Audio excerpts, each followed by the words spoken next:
I'm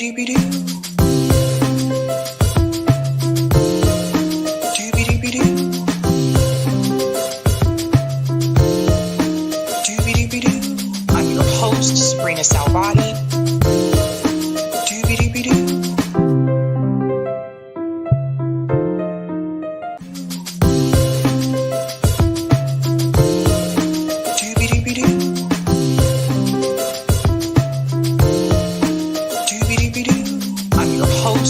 Salvati.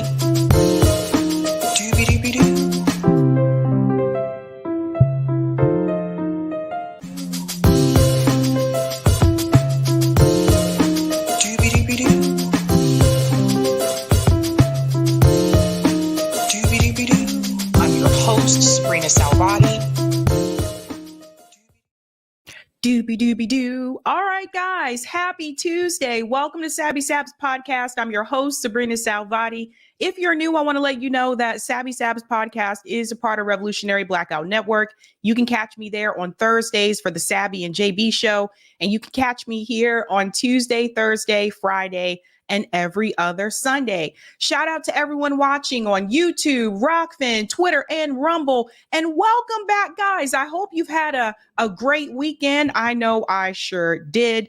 I actually saw a headline recently that said apparently we're looking at possibly another wave of northern lights. So if that's true, and if you missed them last time like I did, it looks like you might be able to see them again tonight, depending on where you are in the country. I don't know, but I definitely missed them last time. Apparently, I went to sleep too early. Went to sleep too early. But let's go ahead and dive in, fam. I want to go ahead and give shout outs to people in the chat. And I do want to let you know we are going to do Zoom after show call in tonight. So stay tuned for that. What is up, Dr. Darnell? Vote green in huge record numbers on election day, November 5th. Free Palestine. What's up, Dr. Darnell? Shout out to I Know Myself. Just counting the days until the DNC dumps Biden and inserts another puppet candidate, Newsom. Faux good measure, Barack, aka Barry Soetoro, will make his grand entrance as well. Interesting. Let's give it up to that one black boy. Interesting name. Let's give it up for that one black boy who just became a Sabby member. Give him a big whoop whoop in the house. Shout out to Nick, says 100,000 subscribers soon. Knock on wood. We don't know. Knock on wood. We don't know. But if that happens, I'll tell you one thing. We'll have to do like a celebration stream or something, right? I'll have to do like maybe I can do a collective. I can make like I don't know, shoot. Yeah, maybe I can make like a collection of like little clips of the journey of this podcast. Maybe for that. Maybe. I don't know. Shout out to Nas, says, hi, Sabrina. Rania killed it. You should go on there. I'm sure you will do well. I don't think they would be reaching out to me because I have not been nice about Piers Morgan. Shout out to CBC Voters, says happy Tuesday, Sabby Sabs. Shout out to Les, says 99,000. Congrats, Sabby. Thank you guys so much. Thank you so much. We've been doing pretty well over here. Shout out to Larez, says hi, Sabrina, Eric, Corey, and RBN fam. Rania owned Piers. When are you going on there? Question mark. Yeah, again, I don't think that'll happen. 100K soon. Any special gift for the 100th sub? If so, I might have to unsub and resub. Smash the like, y'all. You know, that's a good question. I'd have to figure out if there's a way on YouTube for me to tell who that 100K sub was. So let me figure that out and I can get back to you guys about that. That's a good question. Shout out to Layers of Snark. Are any of y'all doing the Blackout Celebrities movement? It's an interesting idea that seems to be gaining some steam. and some, like Lizzo, have already been affected by it. I'm going to look into it a little bit more, layers of snark. Some people I know on social media said that they don't think that this is going to be effective and they feel like it's a distraction away from what's happening in Gaza. So I need to look into that a little bit more before I would promote something like that. What's going on? Hannah G says Tiffany is a mess. What's up, Sunny Lovin? Hello, Sabby in chat. Sunny Lovin sending solidarity. What's going on? Greetings, Randy says, good evening, Sabby family. What's up, Randy? Greetings, Lawrence says, Shaka when the walls fell. Shout out to Mark says, Sabby. Greetings, Rick says, hey, y'all.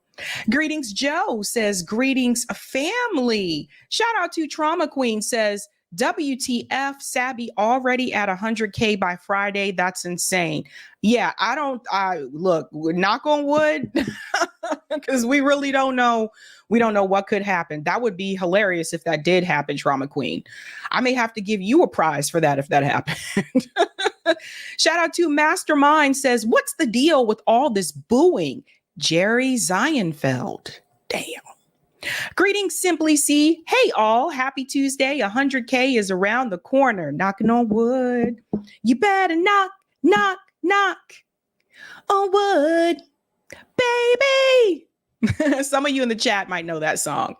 What's going on? Sean Miller says, cool music. Greetings, Kill Your E. Gorger says, RB in love all day.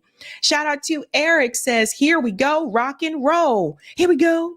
Here we go. Here we go. Rock and roll. Here we go. Here we go. Look, it can't be a Sabby show without some type of music, right?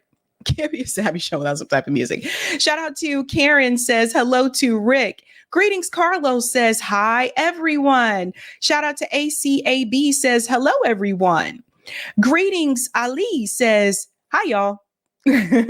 Shout out to Bad Cookies says, say, have you hit the like on your way in? Just checking. Smash that like button, guys.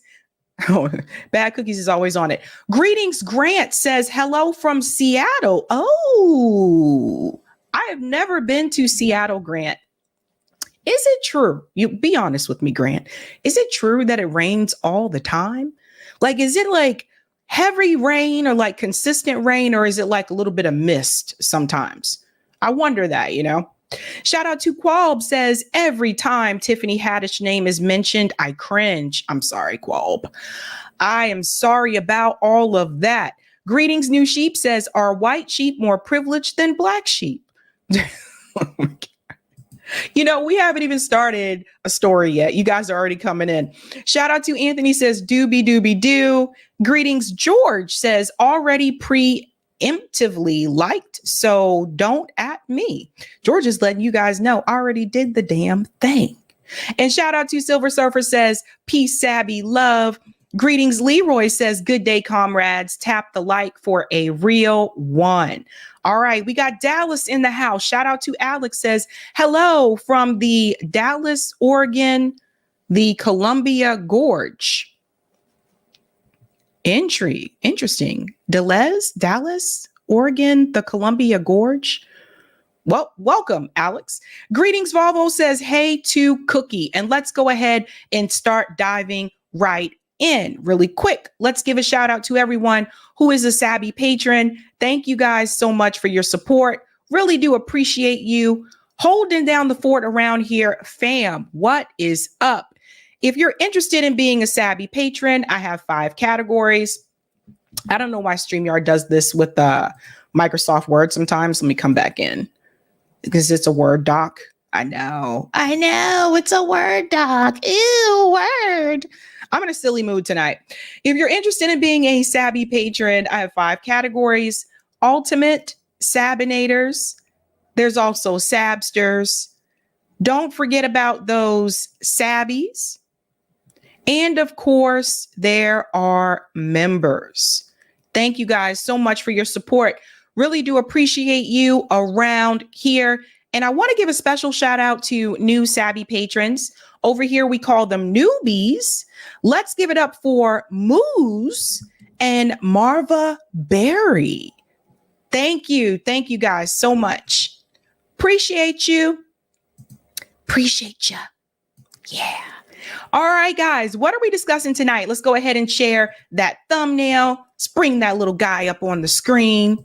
Dun, dun, dun. I can't be serious for 1 minute.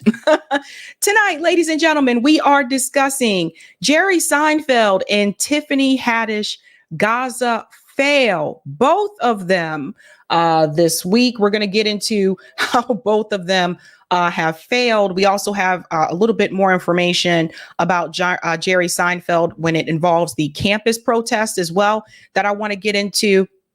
And we're also going to touch on a little bit of where we stand right now. I do have some good news in reference to that story. So I'm pretty sure they wouldn't be happy to hear that, but you guys will. You guys will. I'm also going to discuss Rania Khalek debate Piers Morgan. This was probably one of the most epic Piers Morgan debates. I think that Rania really held her own. Piers Morgan does what he usually continues to do during these debates, trying to interrupt and drown out any criticism of Israel. We're going to get into that. We're also going to discuss, ladies and gentlemen, Donald Trump soars in the swing states. Now, we're going to get into new information about where Biden and Trump stand in these swing states. So Trump is leading a lot larger than he was a month ago. We're also going to have a little bit of fun and play a little bit on that map 270 to win. We're going to go into that as well. And last but not least, if you have not seen this, you're going to get into it tonight. Nancy Pelosi shamed, humiliated, some would say embarrassed, at the Oxford debate. Nancy getting creamed by a former Mumford and Son member. So getting creamed by a musician there. So we are going to get into all of that. We'll also dive into those Louisiana ballot initiatives as well. I did the intro to it, I think a night or two ago. So we're going to start diving into some of those results from 2023. We are getting closer and closer to covering the 2024 ballot measures that will be on the ballot in November. So I can't wait for that. I think Roger Meadows said we're going to dip into that around late June, early July, because some of them will change before that time. So I can't wait for that. And I think some of you are going to be excited about that, particularly if you live in those states that have those measures. So this is why I say, again, don't sit on the couch, particularly if you live in a ballot initiative state. You definitely want to go vote for those ballot measures.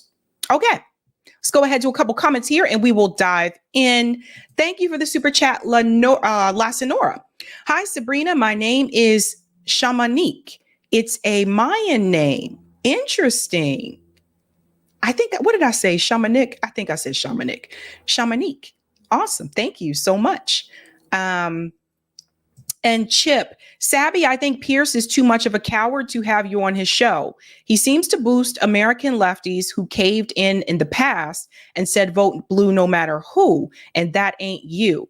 Interesting. I didn't think about that. I don't think he's had Max Blumenthal on that show either, so that would explain some things. But I don't think he's had Katie Halper on there either.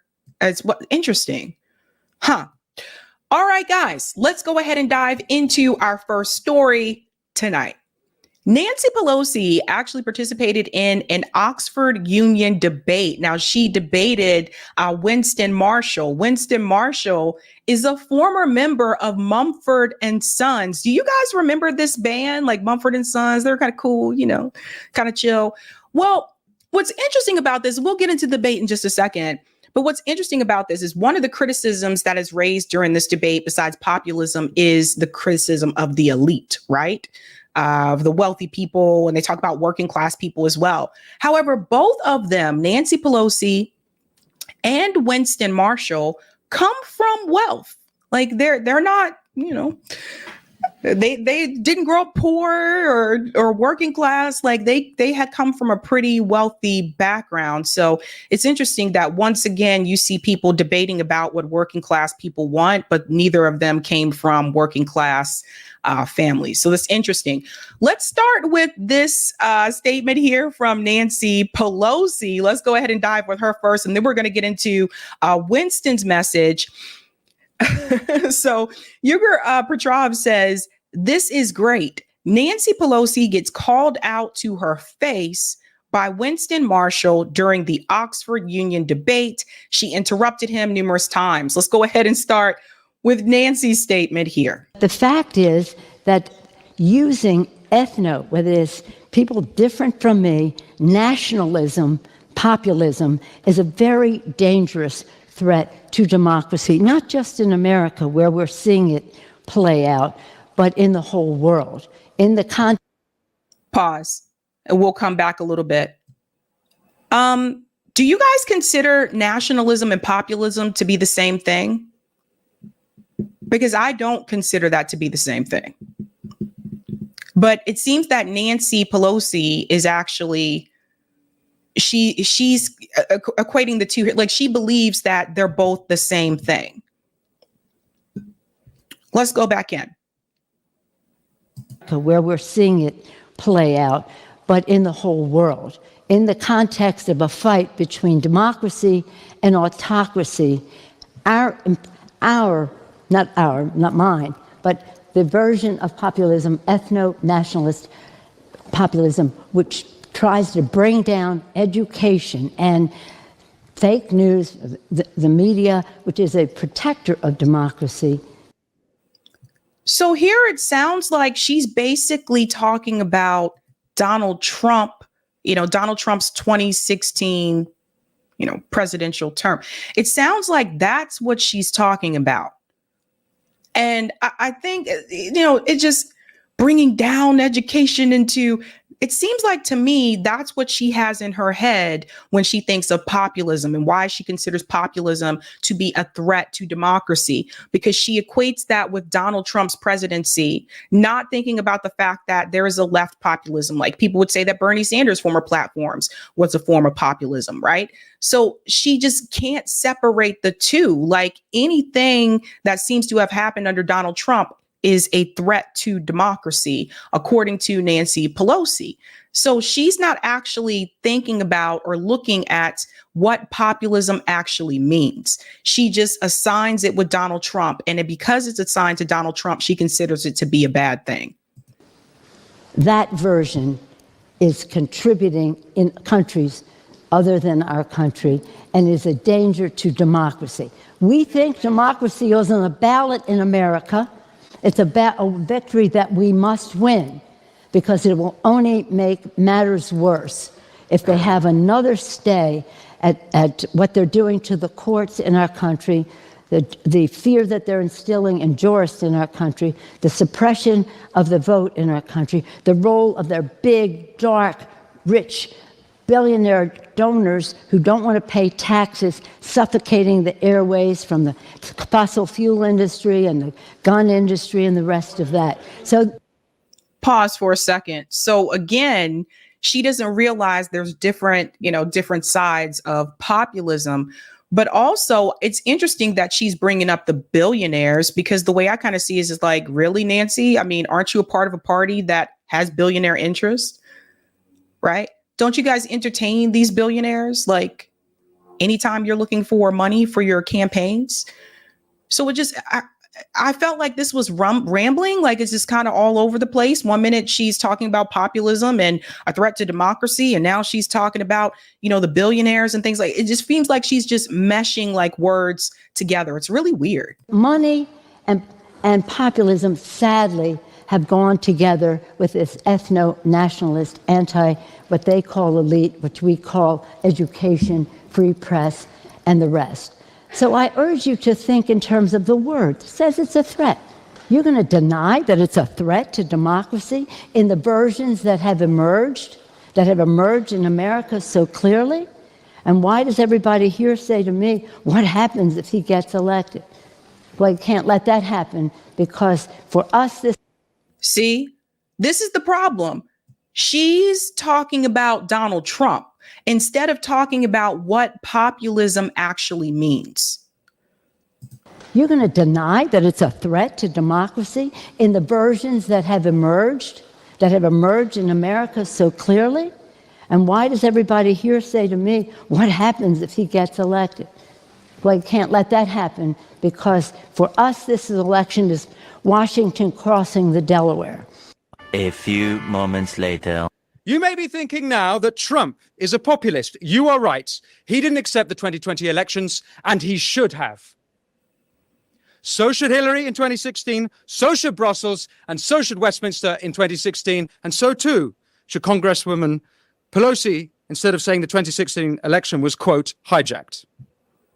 So that's a really good point that he brings up there. But the thing is, again, I think with this debate, one criticism that I do have is that I wish they would have just stuck to the terms, right? Populism and nationalism, and not make this about Donald Trump. Is this a debate about populism, or is this a debate just about Donald Trump, right? So Nancy's kind of all over the place. I want to get to some of the more, I guess, interesting moments of this debate, where Winston Marshall actually tweeted this himself. And he says, in her speech, Pelosi argues that voters are blocked from making good, rational decisions and voting Democrats, right, because of their culture and views on God. So we go on a little bit more here with Nancy, and then we'll chime in with Winston. Of these poor souls who are looking for some answers. We've given them to them, but they're blocked by some of their views on guns. They have the 3 Gs, guns, gays, God, that would be a woman's right to choose. And the cultural issues cloud some of their reception of an argument that really is in their interest. So again, she's basically talking about MAGA, right? She's basically talking about those individuals. Let me go back here for just a second, because I feel like I missed something somewhere here. Oh, yes, I did. One second. Sorry, guys. This is my bad, Eric. I forgot to put the... when we do the clip, just cut this part out. We do the clip, just cut this part out, because I don't want people to be like, I clicked on a clip just to see a shorter version of this, and I hear Sabby talking about, let me find something really quick. Okay, here we go. Let's go ahead and bring this in. So here's the more like heated part of this debate. Is democracy. I now look to Mr. Winston Marshall to close the case for the opposition.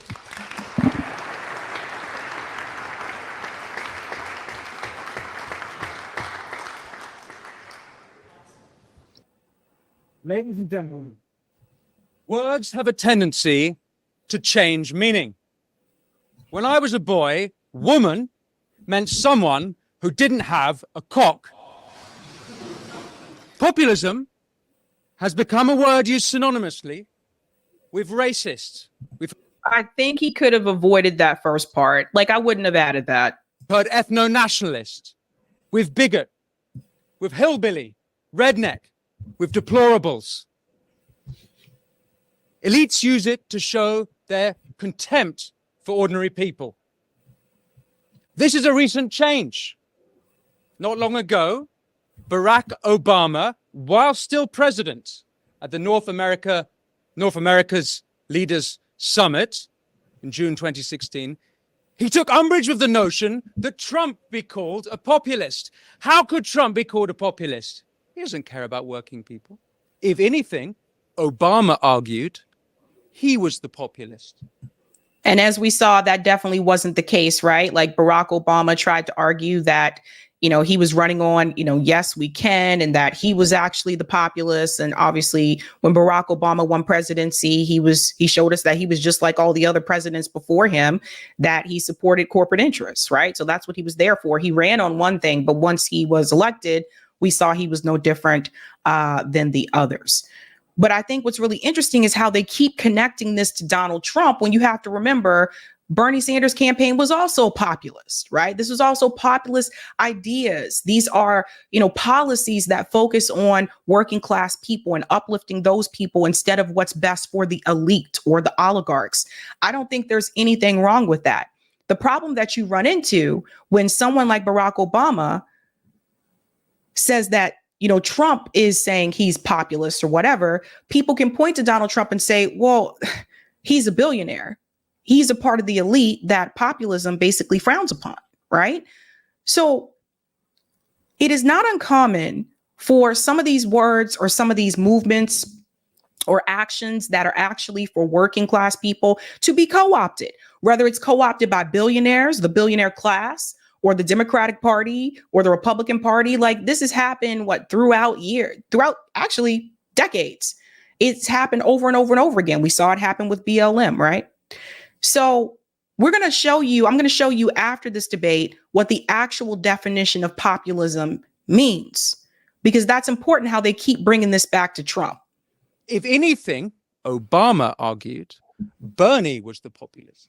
It was Bernie who'd spent 5 decades fighting for working people. But Trump, something curious happens. If you watch Obama's speeches after that point, more and more recently, he uses the word populist interchangeably with strongman, with authoritarian. The word changes meaning. It becomes a negative, a pejorative, a slur. To me, populism is not a dirty word. Since the 2008 crash, and specifically the $1 trillion Wall Street bailout, we are in the populist age.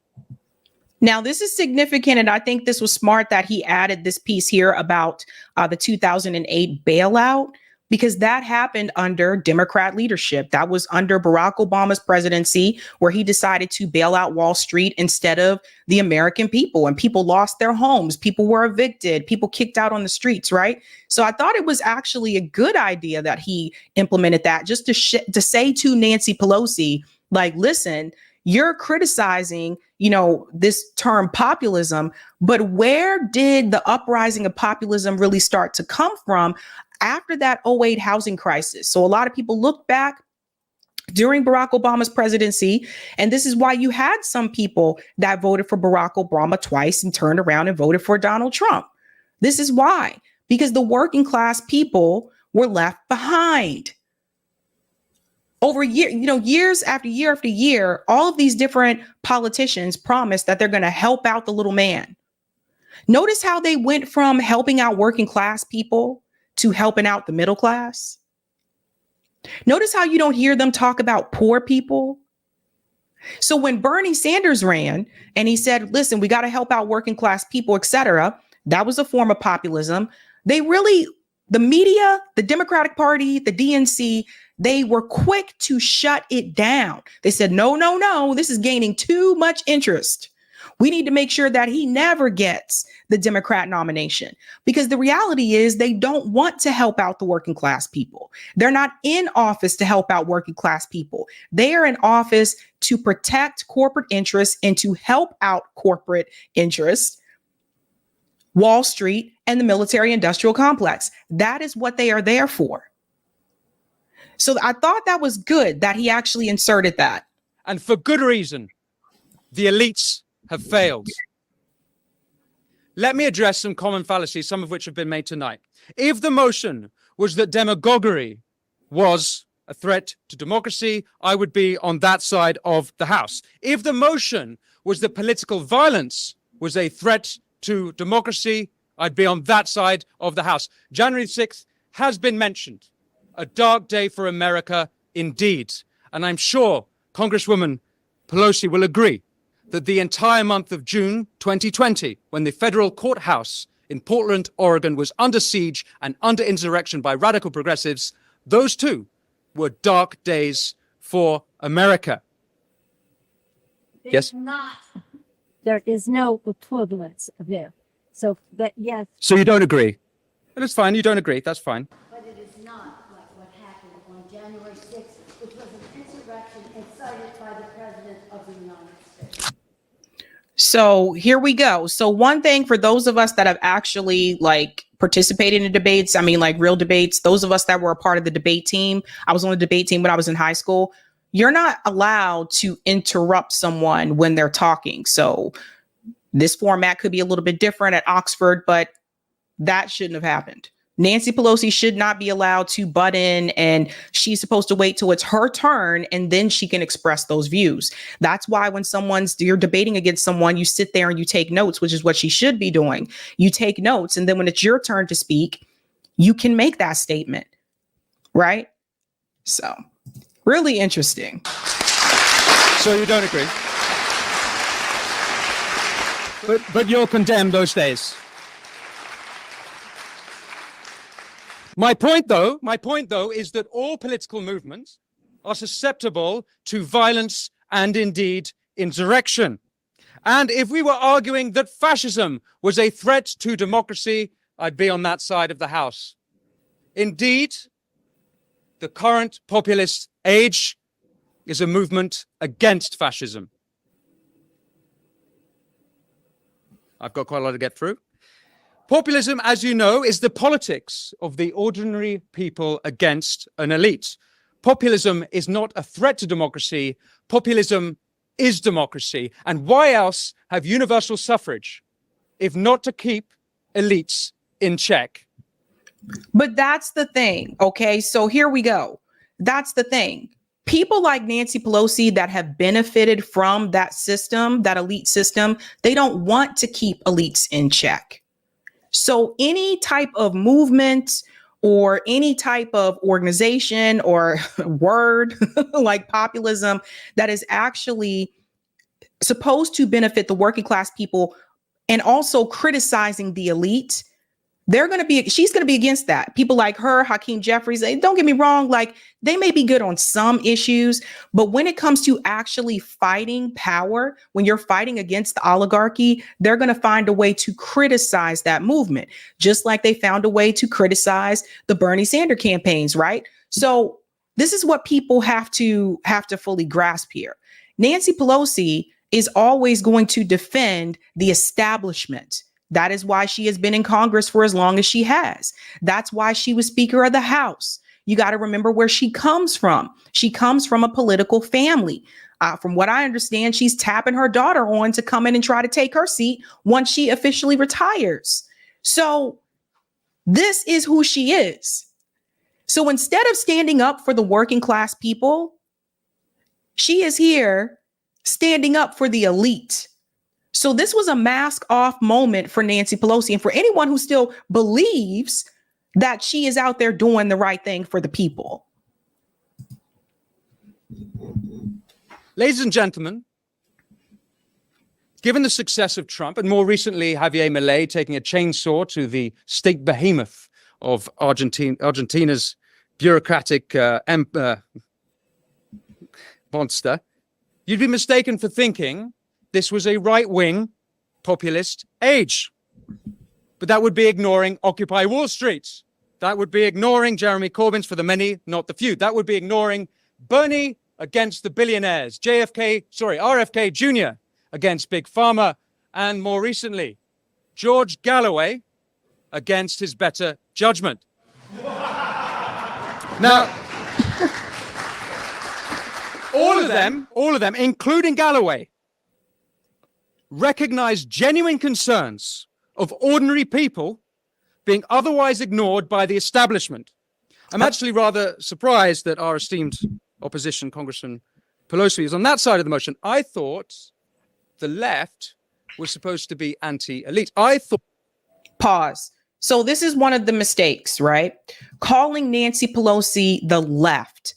The Democratic Party is not left. But oftentimes people refer to them as left. Left is further left than it's past the Democratic Party.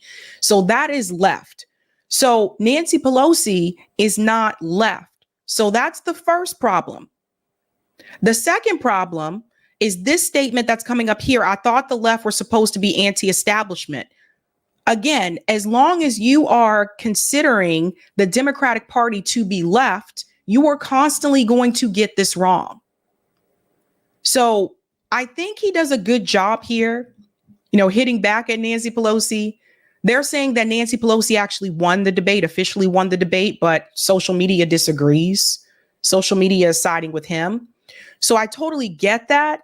But at the same time, it's important that we clear up these terms and what they actually mean.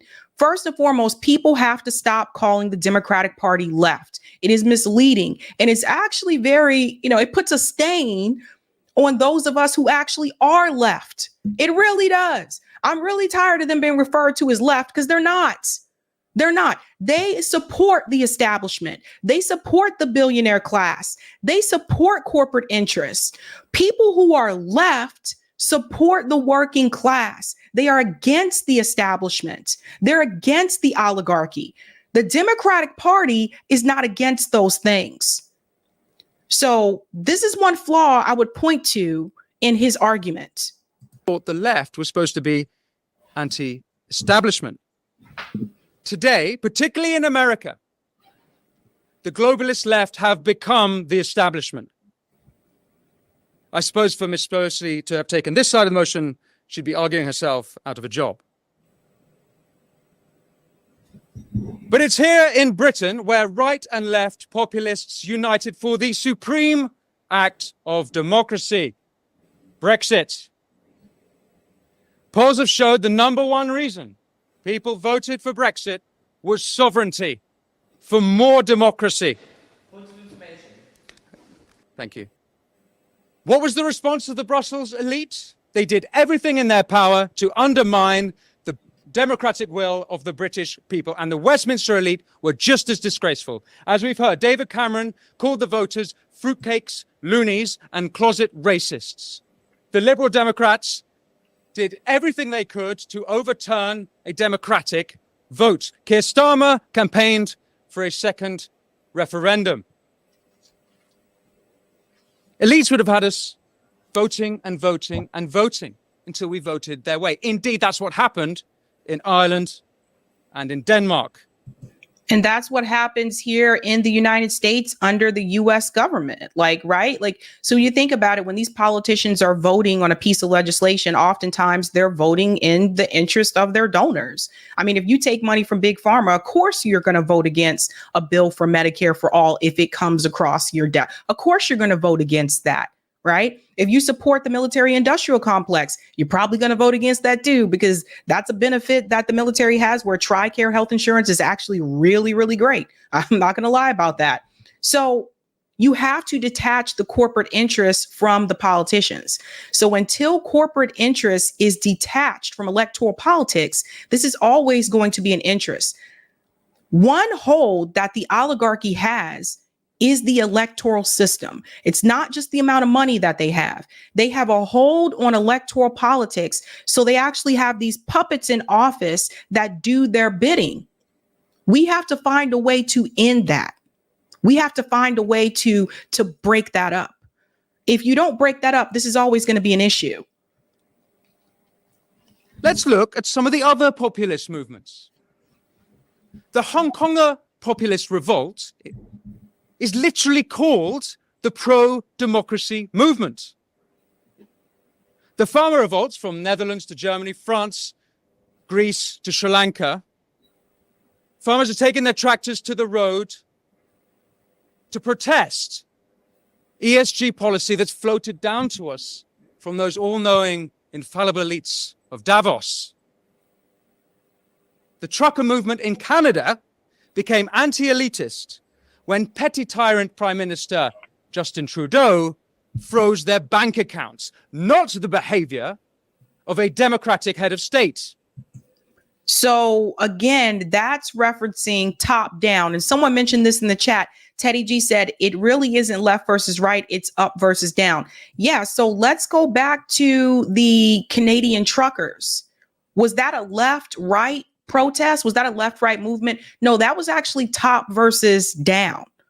So a lot of these things in reference to populism involve the top versus, or top down, the bottom versus the top.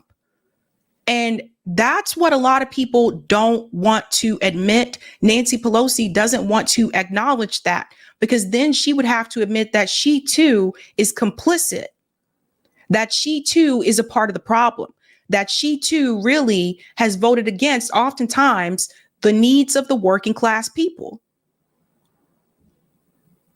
Where's the bill? Where's the vote for Medicare for all? Why isn't this brought to the floor? Right? Because again, corporate interest, big pharma.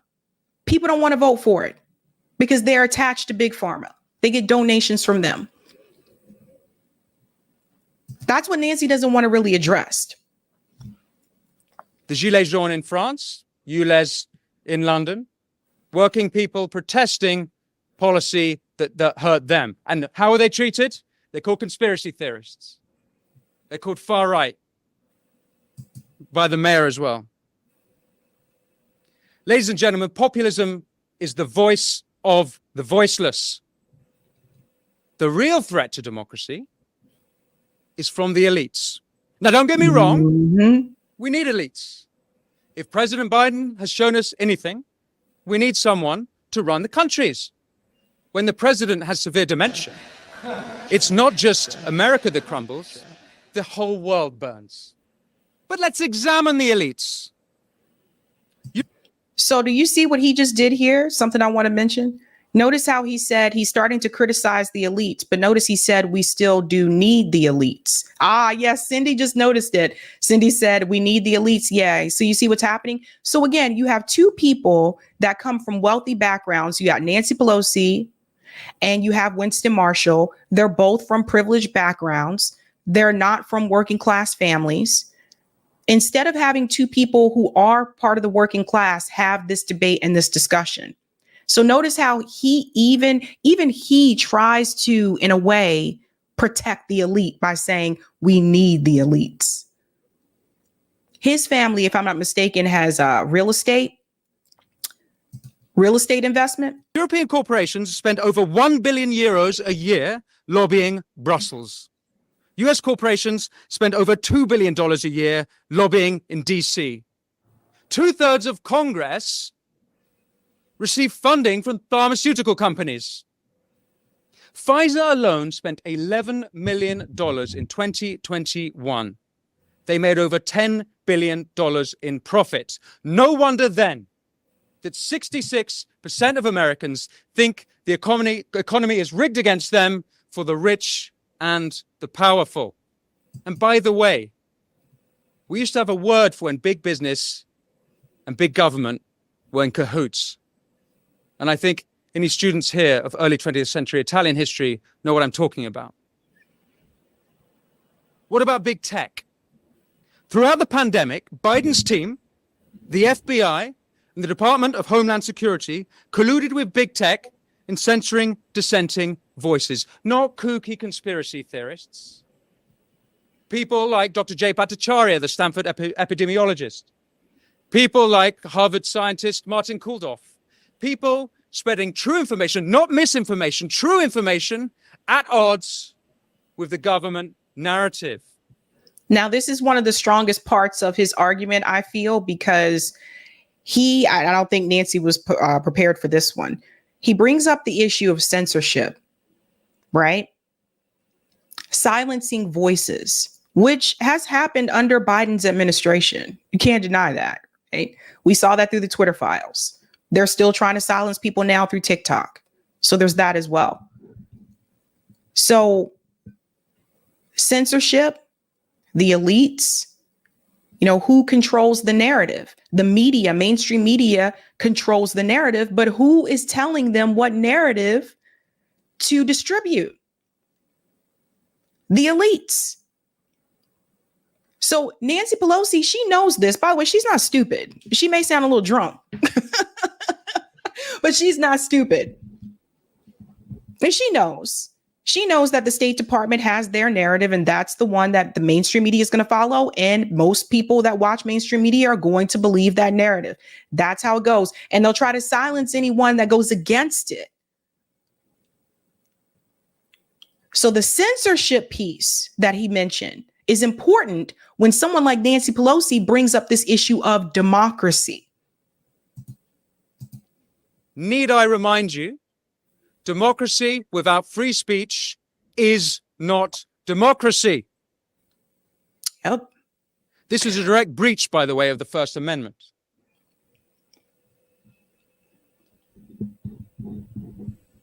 Before COVID, intelligence services colluded. And then we'll stop it there because we're not going to get into the whole pandemic thing. You guys know how YouTube is about that. But I think, like, again, they said that Nancy Pelosi actually won the debate. But again, if you check the message, the responses that I've seen on social media, most people on social media are agreeing with him. So just FYI. But I do want to bring up this definition of populism to close out the story because, again, I don't want people to be distracted. So let's go ahead and dive into this here. We'll pull it up. And again, this is from dictionary.com. Let's pull it up onto the screen. So it says here again, populism.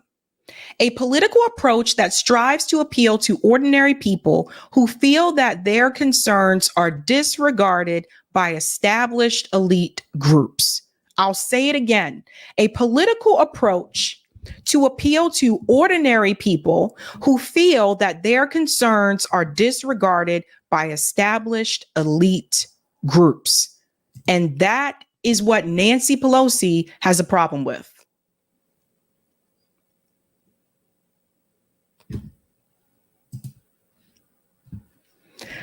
Mask off. Over and over again, mask off. Very telling, very telling. Again, for those of you just joining, that was actually Winston Marshall. He was a former member of Mumford and Sons, that band. So yeah, buddy. Very interesting times. Poor Nancy.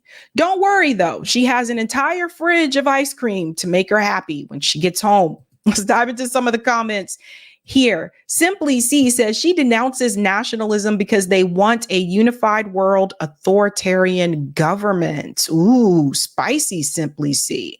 William says this is why it's important to define terms up front in a debate. I agree with you, William. I agree 100%. The Oracle, the real threat to democracy is capitalism and the unwillingness of the elite who populate government to hear and respond to the needs of the people. Well said, the Oracle. Jelaine says a billionaire can be a populist, but it's rare. Yeah. Yeah. Especially when you consider how they become billionaires to begin with. Thank you for the super chat, Roger. DM screenshots of both definitions if you wish to share. And Teddy says, yeah, I said that one already. Thank you, Leroy. The media, which is controlled by the elite, made the truckers out to be right wing. Yeah, and that's on purpose because anytime you try to have any type of protest or organizing that is actually calling out the establishment and the elite, they're going to try to smear one of you as right wing or far radical left or whatever, not realizing that people don't necessarily look at those terms as, you know, negatively as they may have before. So that's really interesting. Thank you for the super chat, Uncommon Magic. Sabs, you noticed that he didn't mention Big Israel. Mm-hmm. I did. He did not mention Big Israel. I noticed that. Let's get the comment on Rockfin, Eric. My computer's twisted. Okay, there we go. Thank you for the tip on Rockfin Hemp Car. They can create fake northern lights now. Really? Why can you suddenly see them in Illinois? I don't know, dude. I have not seen them ever.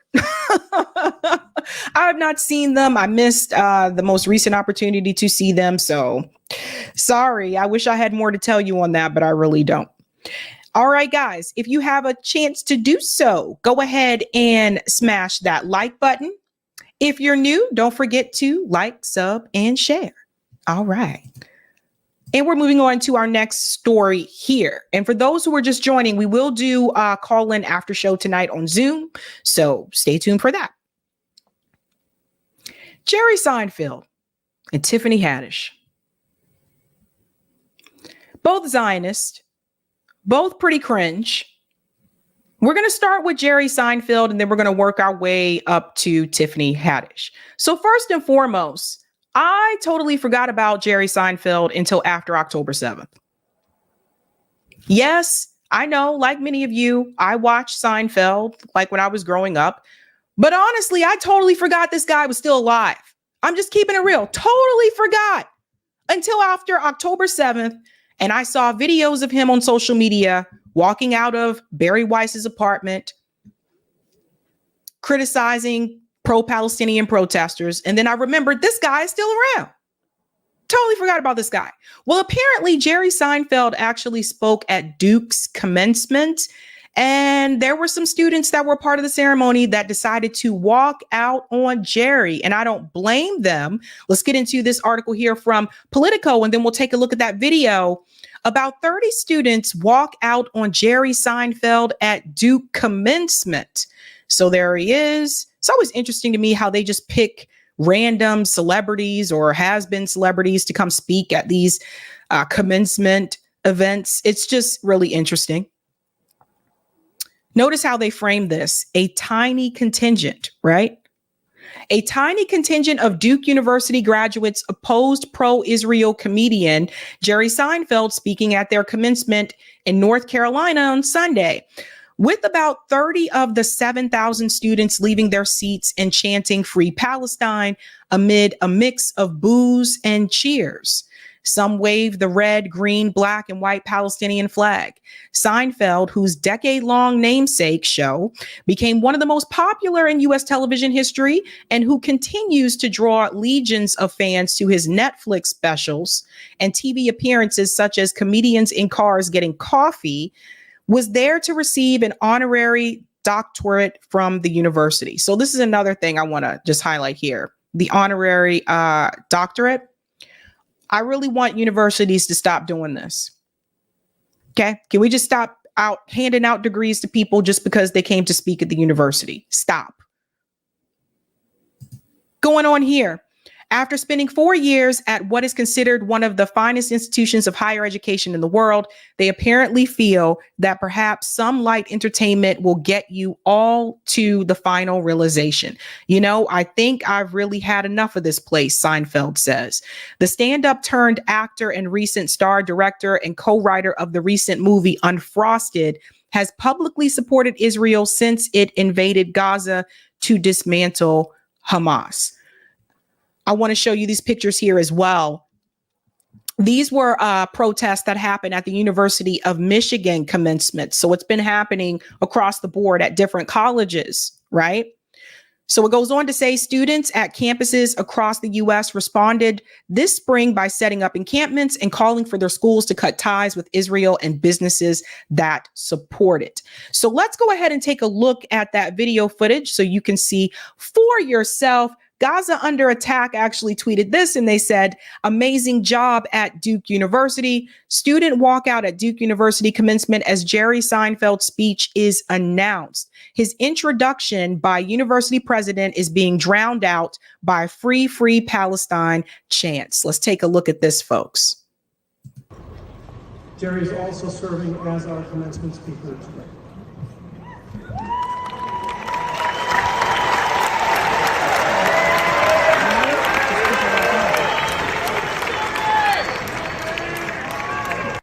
I just want to pause it so you can see what's happening. You see some of the students walking out here with the Palestinian flag. So what's the big deal about our commencement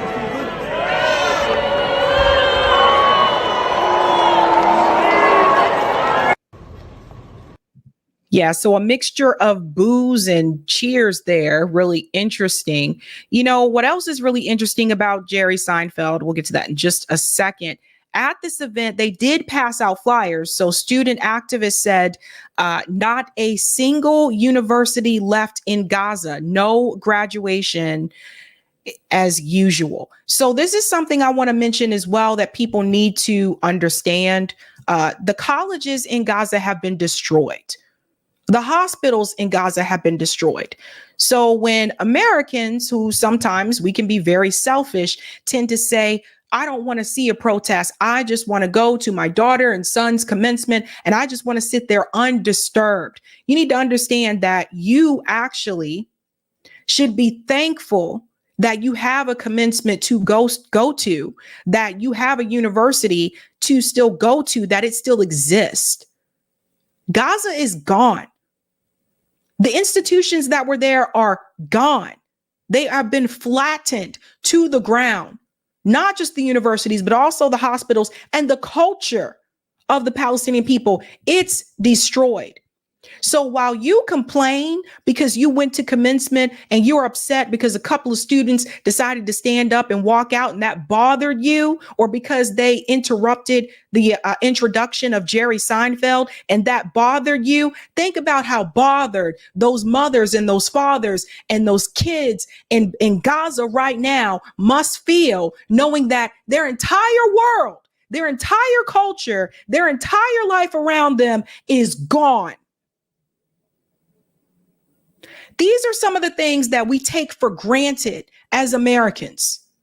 The fact that you have a college to walk into to go to a commencement right now. Jerry Seinfeld is a whole clown. He really is. One of the other things that they mentioned here, join students in protesting Duke's complicity in genocide. When you see students walking out, follow them. And they have a whole message here as well. Now, something else about Jerry Seinfeld, and this is something some people may not be aware of. Jory says, I can never appreciate his show again. Shout out to Mint Press News for this one. In 2018, Seinfeld attended a shoot to kill fantasy camp in Israel, where attendees can carry out fantasies of taking their frustrations out on Palestinians. How sick can you be as a person?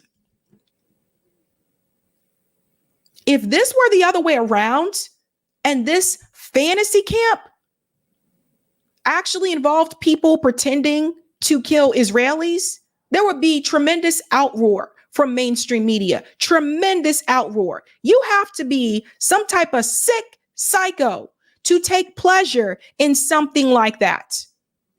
And you have to ask yourself, what is being taught to people like Jerry, to Israeli children? What are they teaching them as children to the point where you would find joy in doing something like that? And there's more. Oh, we're not done with you yet. Remember those counter protesters that were at UCLA, the ones that threw firecrackers at students that were in the encampments, which is very dangerous, by the way. The ones who started attacking those kids that were just in tents minding their own business. You see, Jerry Seinfeld's wife, who he started dating when she was underage, by the way. That's another story. But let's get, what the hell does a grown ass man want in a 17-year-old girl? His wife and Bill Ackman, they actually funded a pro-Israel counter protest. So let's make the connection here back to UCLA. It'll go on here to say, Jessica Seinfeld, cookbook author and wife to comedian Jerry Seinfeld, is funding a pro-Israel counter-protest at UCLA, where violence broke out Tuesday night after a mob attacked demonstrators inside the pro-Palestine encampment. Again, she would not have been doing this, I'm sure, without his approval. I'm pretty sure he had no problem with this, considering that he participated in that fantasy camp where he got to pretend to kill Palestinian people. Everybody needs to boycott Jerry Seinfeld now. Don't watch his show. Don't watch the old Seinfeld reruns. Unfollow him if you follow him on social media, or actually block him on social media. Don't watch his Netflix specials. Don't buy his wife's cookbook. Do you see what is happening here? That is absolutely disgusting. Him and his wife. And of course, Bill Ackman would be in the mix. Once again, look at who is the aggressor. It goes on to say here, a GoFundMe for the effort, which Seinfeld promoted in an Instagram story this week after contributing at least $5,000, has since made the majority of its donations anonymous. The fundraising page has raised more than $93,000 as of Wednesday. and also changed its organizer name and description since launching over the weekend. The Daily Beast left messages for reps for the Seinfelds. Of course, have not heard from them.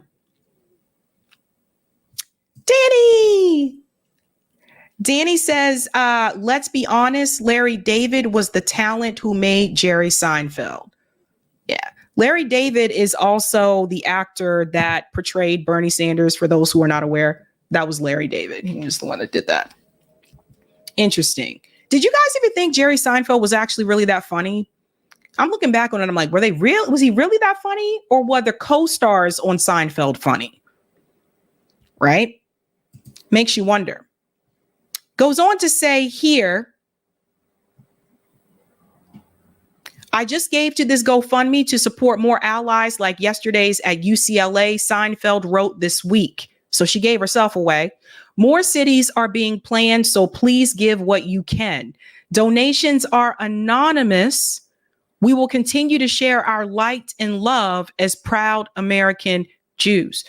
Sharing light and love, does that include throwing firecrackers at peaceful protesters? That's light and love? I don't understand why this is not like an entire investigation at this point. Makes you wonder. But it's not just Jerry Seinfeld, because now we move over to Tiffany Haddish. I told you the celebrities are a mess. Tiffany Haddish. She took her trip to Israel. She announced that she was going over there to see for herself with her own eyes as she was kind of tipsy on the plane. She's another Zionist. Made a whole fool of herself. Prior to this event, what I'm about to show you now, where she actually is criticizing, I guess, college students in the audience about their protest. Tiffany Haddish has a big problem. As for someone who's a comedian, she has a big problem learning how to read the room. So check this out. Felipe, thank you for sharing this. Totally brainless Zionist money slave. That's how Felipe referred to Tiffany. Tiffany Haddish never went to college, so that's why she says she asked to F many times the students in solidarity with the Palestinians. Now, again, Tiffany Haddish. Here's someone who is a Black woman. You would think she would have some type, of connection with people being oppressed, people being occupied. No, she don't want to hear about that. Tiffany Haddish is about getting that check. Listen what she says to them. Colleges, right? I don't give a fuck about that shit. I've never went to college. Why would I care? Why would I care about college? Boo to college? Or boo that I never went? Or boo that I don't give a fuck about the college? Boo that I don't give a fuck about the college? Why should I give a fuck about the college? There's not genocide at the college. I give a fuck about what's going on the other side of the world, but why would I give a fuck about the college? Do you see how awful this is so far? So she kind of gives something away here when she says, I understand about genocide happening on the other side of the world. So in a way, she kind of admits that there is genocide happening. She kind of gives that away. Someone was asking who she is. Tiffany Haddish is a comedian. She's also an actress.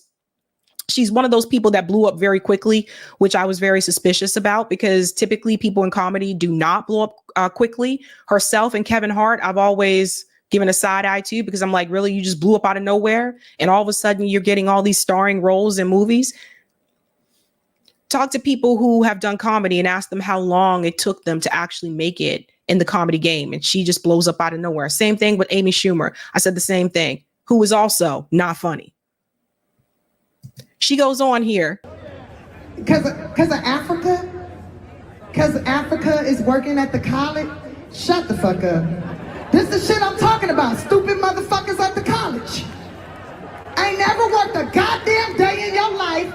Do you remember 9/11, bitch?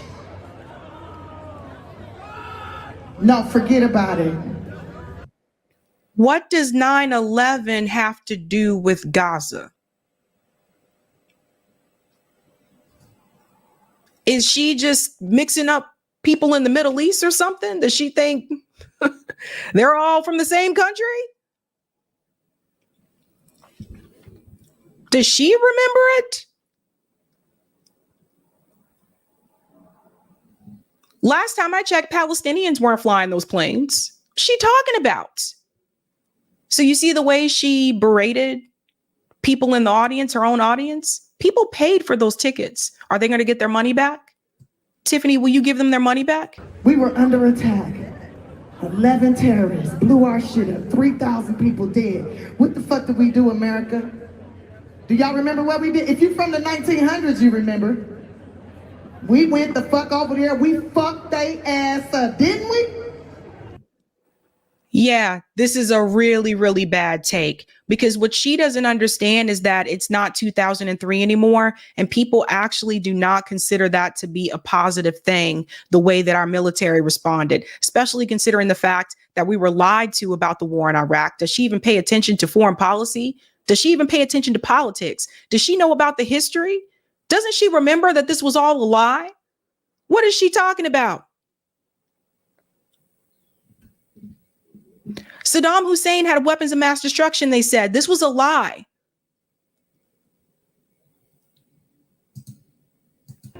I went over there. I flew on a plane. I went over there and did comedy for the troops. I did do that. I did comedy for our American troops.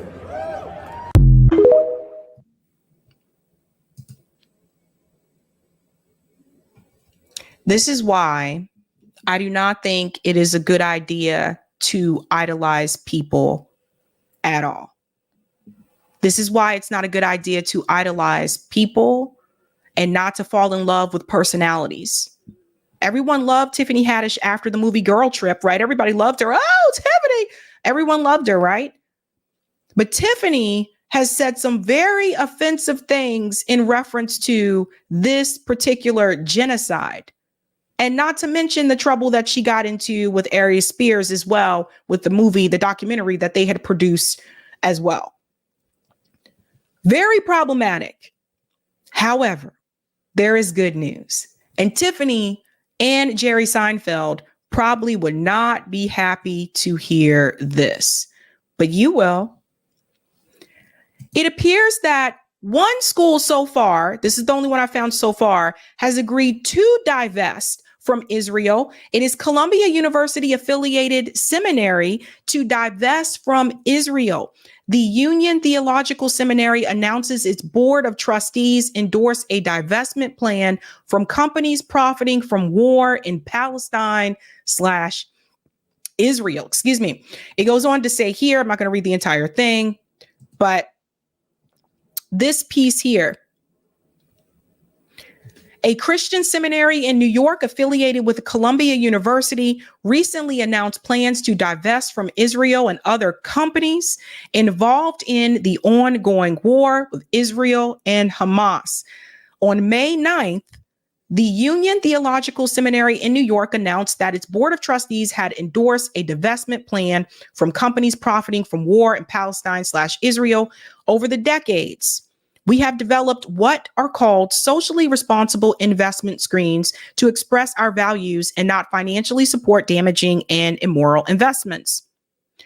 With respect to companies that are profiting from the present war in Palestine, notice they call it Palestine, we continue to hold these standards high and have taken steps to identify all investments, both domestic and global, that support and profit from the present killing of innocent civilians in Palestine, whose numbers are now over 34,000, and a humanitarian crisis of ever-growing magnitude. The seminary said it remained unequivocal in its denouncement of the civilian deaths caused by Hamas terrorists on October 7th, so they still have issue with October 7th. It added, our investment policies will continue to adapt, guided by our guidelines, to strengthen the resolve that undergirds our decision today. In fact, you can see all of those steps that they laid out on their website. Small, but it's still a win. Because it makes me wonder, will other universities, will other schools, no matter how big or small, will they also follow suit, right? Meanwhile, the State Department is also in shambles. They're having a difficult time trying to defend Israel. We got to give a shout out here to Asal Rod. Watch state spokesman respond to SM Erekat raising issue of genocidal language from Israeli officials. Let's get into this. You notice, guys, they're starting to sweat more. They're starting to have more difficulty responding to these questions. President of Israel, Herzog, said there are no civilians in Gaza. That's what he said. When Gallant says, they're human animals and we're going to wipe out Gaza, those were his words. When the Prime Minister of Israel, Netanyahu, says the Amalek spare no one, kill the children, do all that, that is not enough evidence that they were planning. This is that not. They were planning. As upsetting as it might be for you, this is not a report on rhetoric. Okay. Okay. This is a report on the facts on the ground, Sure. And the fact. So let me pause it here for a second. This is not a report on rhetoric. Okay. This is a report about the facts on the ground. But rhetoric is an issue in reference to legislation, right? I mean, we have a Congress that passed legislation that basically it's very vague in reference to what the new definition of anti-Semitism is. So apparently rhetoric is important. It just doesn't seem to be important in reference to the Palestinian people. And that's what he's telling you without actually saying that. They don't like it when you call out Israel's rhetoric, their atrocities, etc. Facts on the ground there are civilians in Gaza. Right, so right. I would dispute with Right. anybody making that claim. Yeah. But two, what we're talking about is what the facts are. And the facts are that we are dealing with a belligerent that uses civilians as human shields, has a long track record of co-locating itself with civilians Sure. and civilian infrastructure. And thus it has not been possible to make a conclusive assessment. However, we do not determine that Israel has violated international law.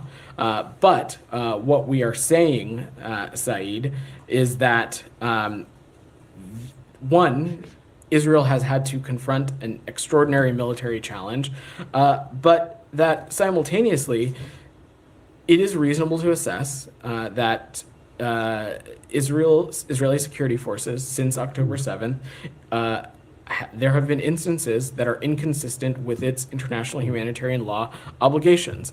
And the United States will continue to look at instances on the ground through the tools that are at our disposal.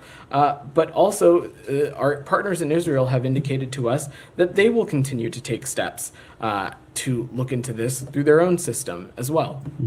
Right, because internal investigations also work out so well. How does that work out for the police departments, right? Right. So they're becoming more nervous.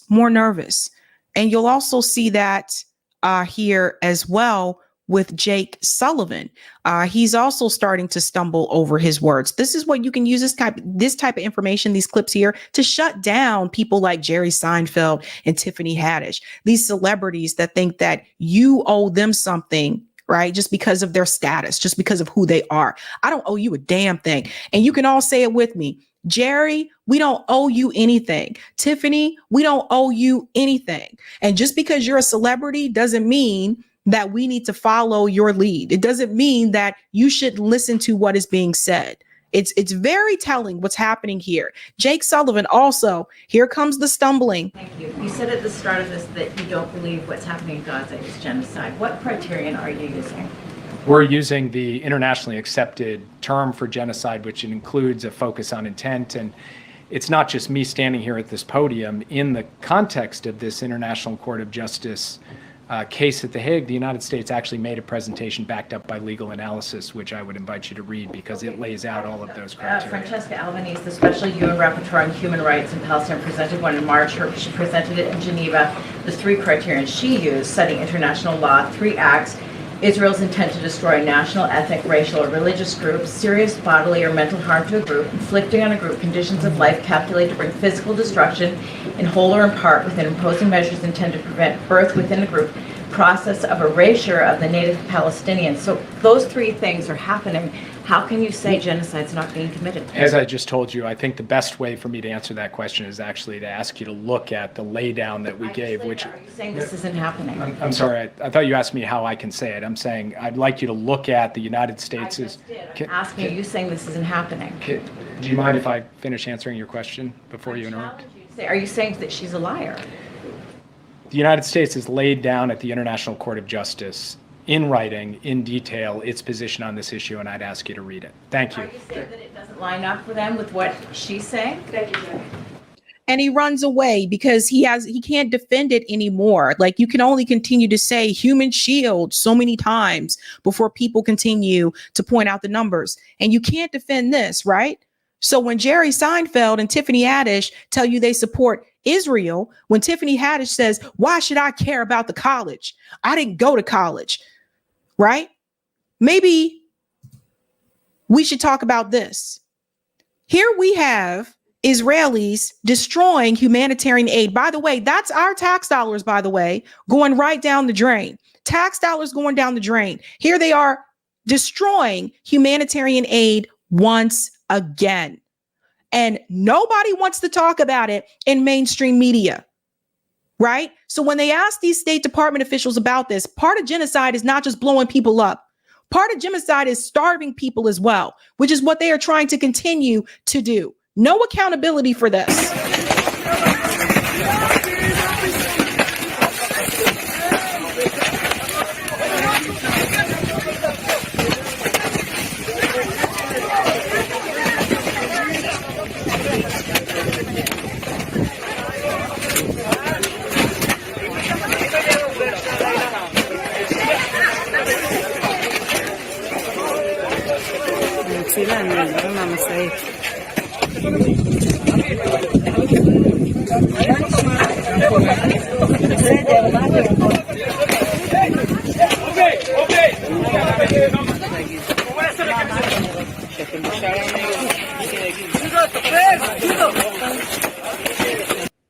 So for the people who continue to say, well, what about October 7th and human shields? Even during time of warfare, you cannot starve the people. You cannot starve the civilians. We have seen multiple videos where they have done this, whether it's setting a truck on fire, setting up barriers to prevent the aid from getting in the first place, or doing what they're doing in this video, which is throwing the humanitarian aid away.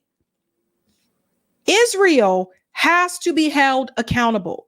And hopefully, now that Egypt has decided to join along with South Africa, in their case at the ICJ, hopefully this will move things in that direction, because the reality is this: you cannot leave South Africa out there standing alone. As long as you do, you will continue to have people say, well, no other country came forward. None of the other neighboring countries wanted to help. Why is that?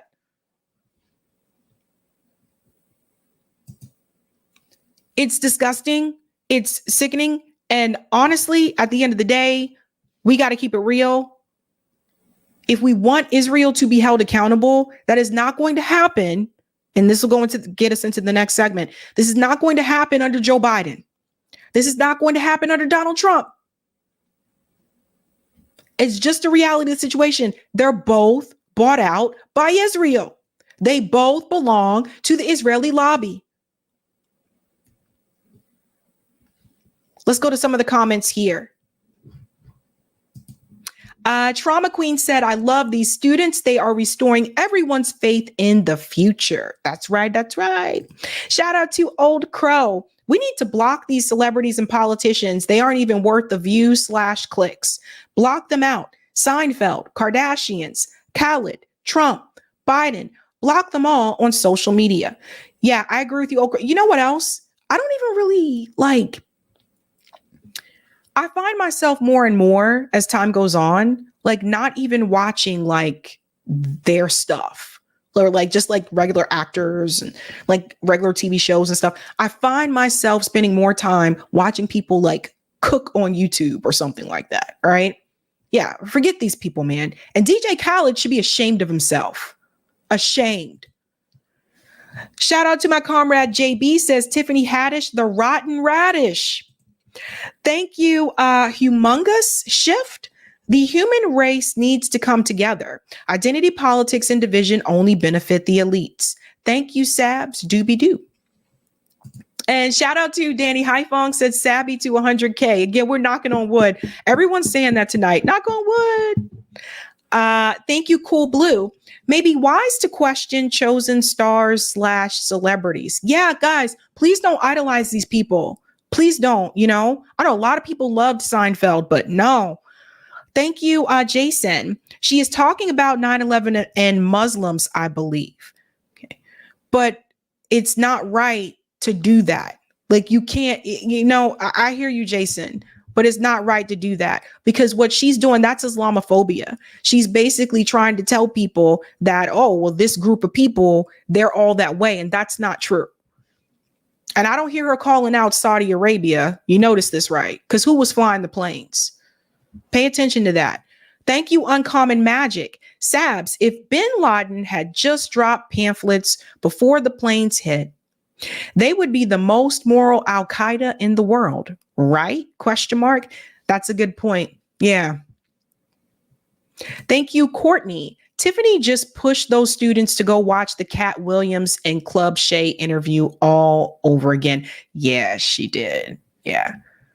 I don't even think she's that funny, man. Daniel said Sagar post-divorce. Hey, man, look, Sagar said on Twitter that he does not look like that guy. Oh, my God. Thank you, Janine said, say it with your chest. We don't owe you a motherfucking thing. Free Palestine and the Democratic Republic of the Congo. That's right. And thank you, Laugh. Fat Sagar. Oh my God, you guys. Fat Sagar and Skinny Sagar both get well paid to defend the mass murder of innocent human beings. It's all about the dollars. Good point. Thank you so much, Laugh66. I'll take the comment on Rockfin.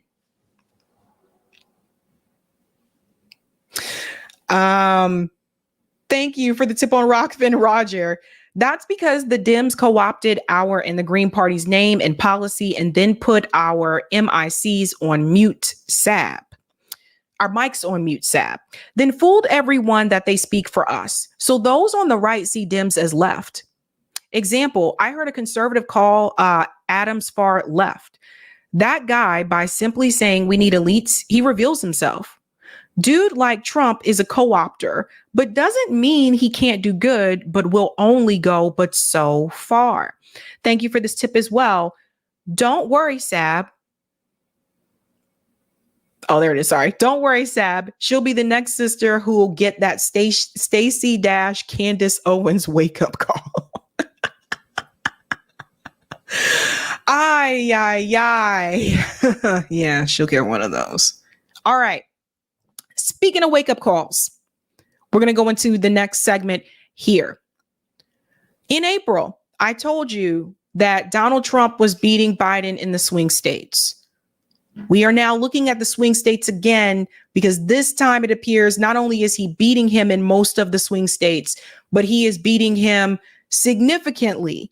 And if you are Joe Biden and you're a part of the Biden campaign, you should be very much concerned. We're going to start with this panel here from News Nation. Then we're going to get into some of these numbers and break them down. And then we're going to play a little bit. We're going to play 270 to win, right? I'm going to go back and show you some things because I made a prediction and I was right about it. I was right about one of these. Let's dive in. All right, welcome back here to the Hill on News Nation. So we got another glimpse today of former President Trump's lead in the key swing states. Polling from the New York Times and Siena College shows Trump leading in 5 of the main battleground states. Pause there. This is absolutely embarrassing if you are the incumbent and you just beat this dude in 2020. It is embarrassing. And some people are going to tell me it's still early. I get it. Red Sox fans are saying the same thing. It's still early. November will be here before you know it, guys. It'll be here before you know it. How did it get to be this way? Comfortably leading in 3 of them. But here's what caught my attention. The poll had roughly 4,100 voters across the 6 main states. And those respondents, by a margin of 49 to 46, said they voted for President Biden in 2020. However, when asked right now about their party affiliation or which way they lean, 46% said Republican, 44% said Democratic. So why is that? It seems like, Ashley, you have this group here, these 4,000 who were +3 for Biden in 2020, but now are +2 Republican. There's got to be something going on there. Well, I think people are still angry.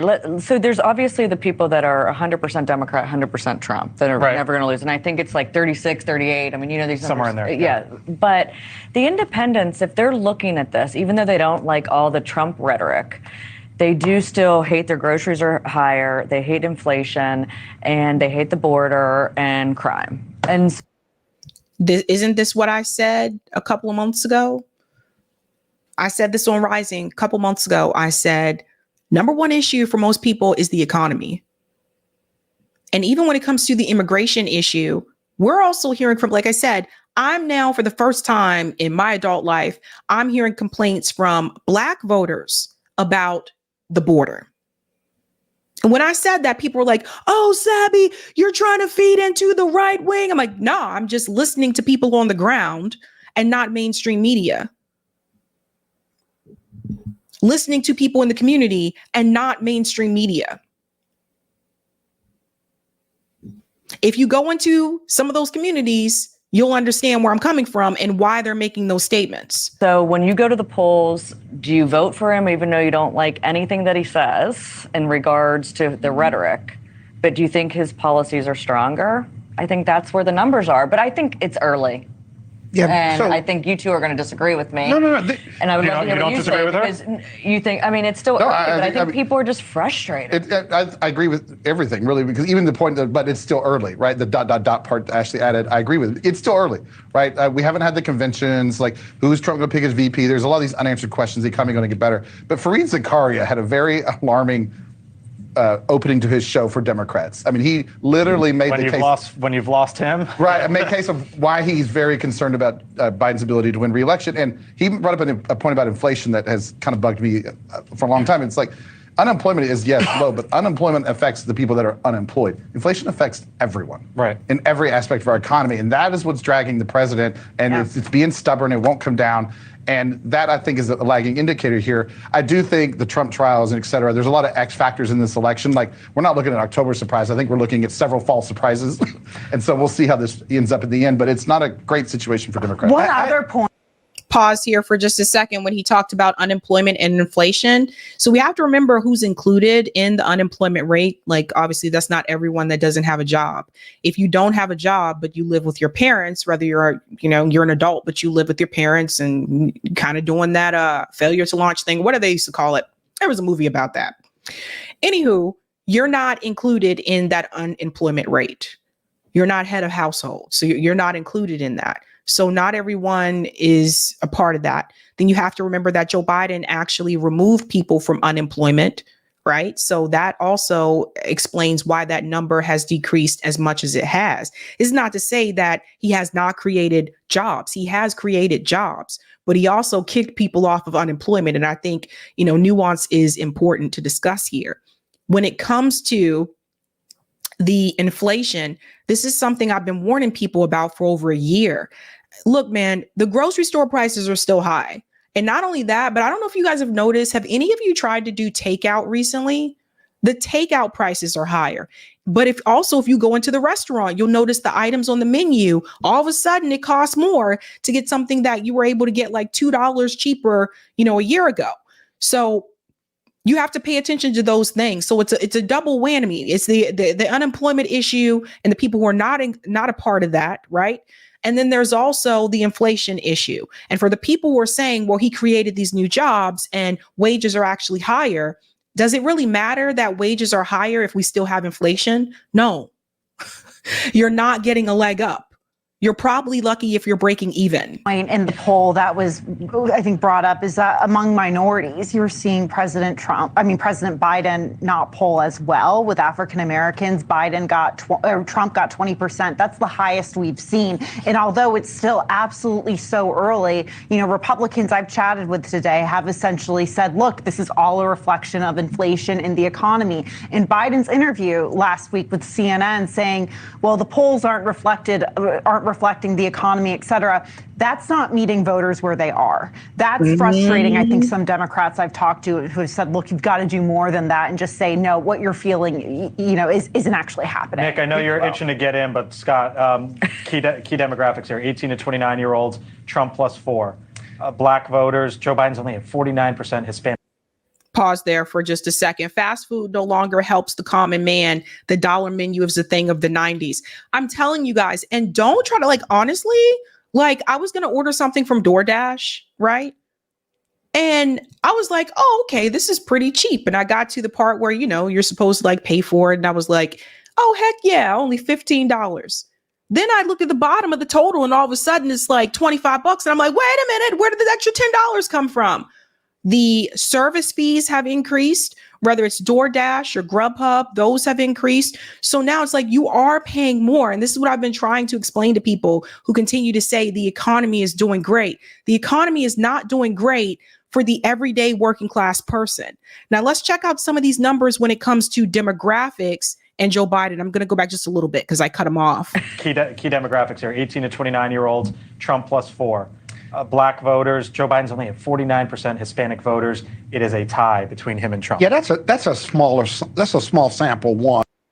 Pause. So you see this 18 to 29-year-olds, Donald Trump is beating in that category, which is interesting.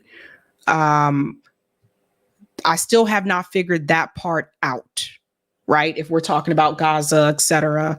But that could be economy, right, as well. And then if we look at Black vote, see, I told you how this continues to increase.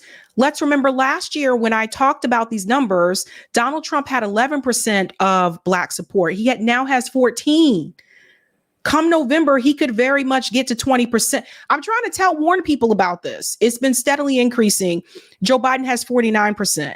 How do you drop that low as a Democrat, right, with African Americans because you did a poor job as president and you reneged on some of your campaign promises? RFK Jr. has 11% of the Black vote.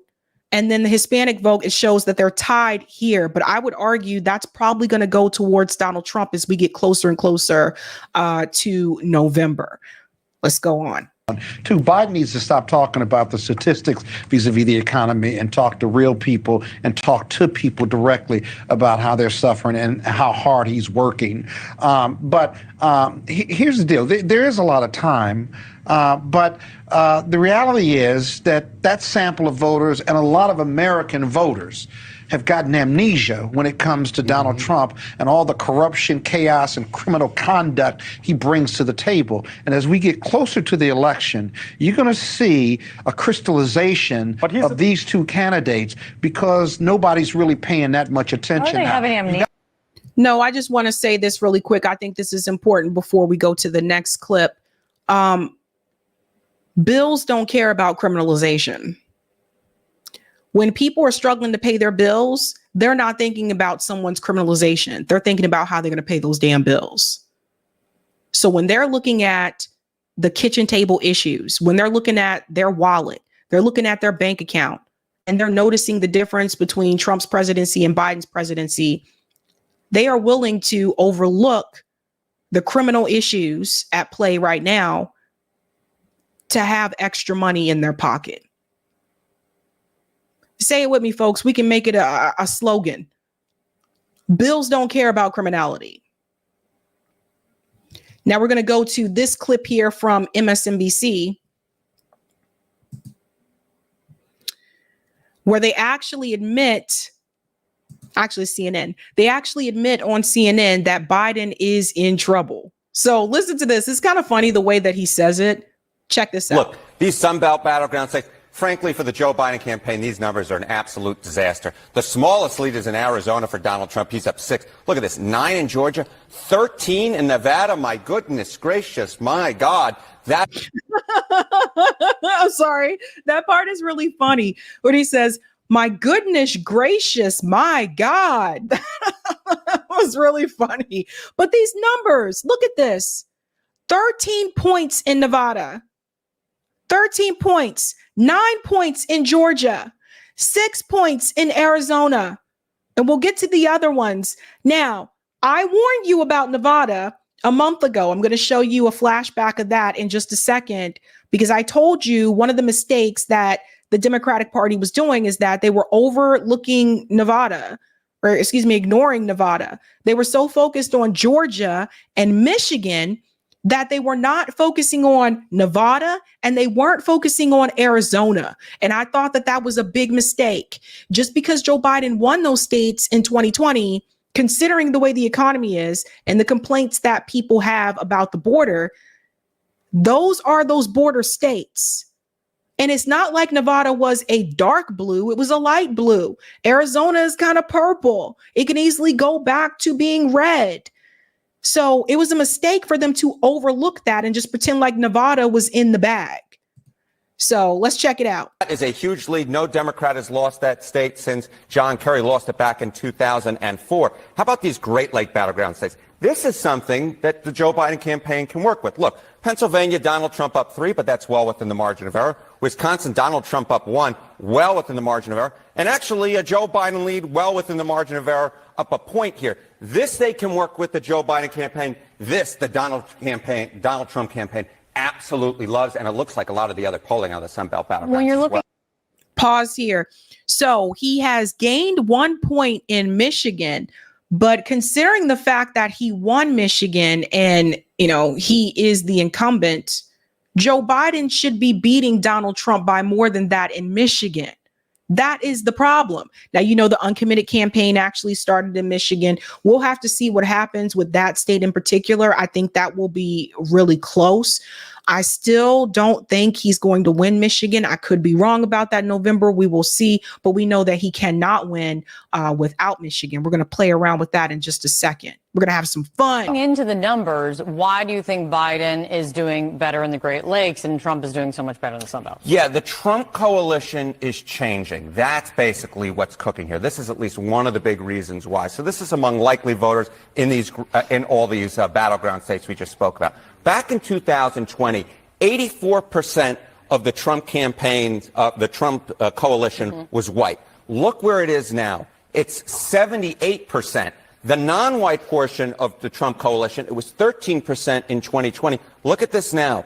It's 19%. But this is important, guys. I told you that Donald Trump is gaining more Hispanic voters and he's gaining more African-American voters, some of them whom voted for Joe Biden in 2020. And I warned people that this could happen. You got to remember the states that he's winning in as well. If we just want to take a look back at those states where he has that big lead. So again, Nevada, that's pretty close to the border, right? Arizona, border state. Georgia was a red state before Biden won in 2020. And I told you, I did not think it was going to remain a blue state, that it would eventually go back to being red. Pennsylvania, I'm not sure about it. And if you're from Pennsylvania, maybe you can talk to me a little bit about what's happening there, right? Like why Trump is winning there. Wisconsin, that one's going to be close. It says Trump up 1 point right now too, but I'm assuming some of the same issue that's happening in Wisconsin and Michigan could be similar in reference to that uncommitted vote. So let's go back to this piece here where he talks about that coalition. Battleground states we just spoke about. Back in 2020, 84% of the Trump campaigns, the Trump coalition was white. Look where it is now. It's 78%. The non-white portion of the Trump coalition, it was 13% in 2020. Look at this now. It's 19%. So the Trump coalition is becoming more diverse. And of course, those Sun Belt battleground states are more diverse than the Great Lake battleground states. You're looking at the Nevadas and the Arizonas here. Of course, if you look at Nevada, Arizona, heavy Hispanic population, Georgia, heavily African-American population, with the Michigan does have some black voters in it, but Pennsylvania and Wisconsin are heavily, heavily white. It's very interesting. Okay, add it all up. What does this say about where the race stands right now? We're talking Electoral College and the race to 270. Yeah, the race to 270. It's advantage Donald Trump, but he's not over the 270 mark just yet, all right? So if we flip Nevada, Arizona, and Georgia here in your lighter shades of pink, you add them to the states, and of course the 2nd Congressional District up in Maine, which Donald Trump won last time around, that gets him to 268 electoral votes. If we keep Wisconsin, Michigan, and Pennsylvania in the too close to call category, along with Nebraska's 2nd Congressional District, Joe Biden at 225. So it's advantage Donald Trump, but Joe Biden does at this point have a path to 270. So let's play with this ourselves. Eric, can you bring up part 2 of Type VNC, and we're going to play 270 to win ourselves. We're going to figure out different scenarios, different things that could, possibly happen. Plus, I like playing. I like to play.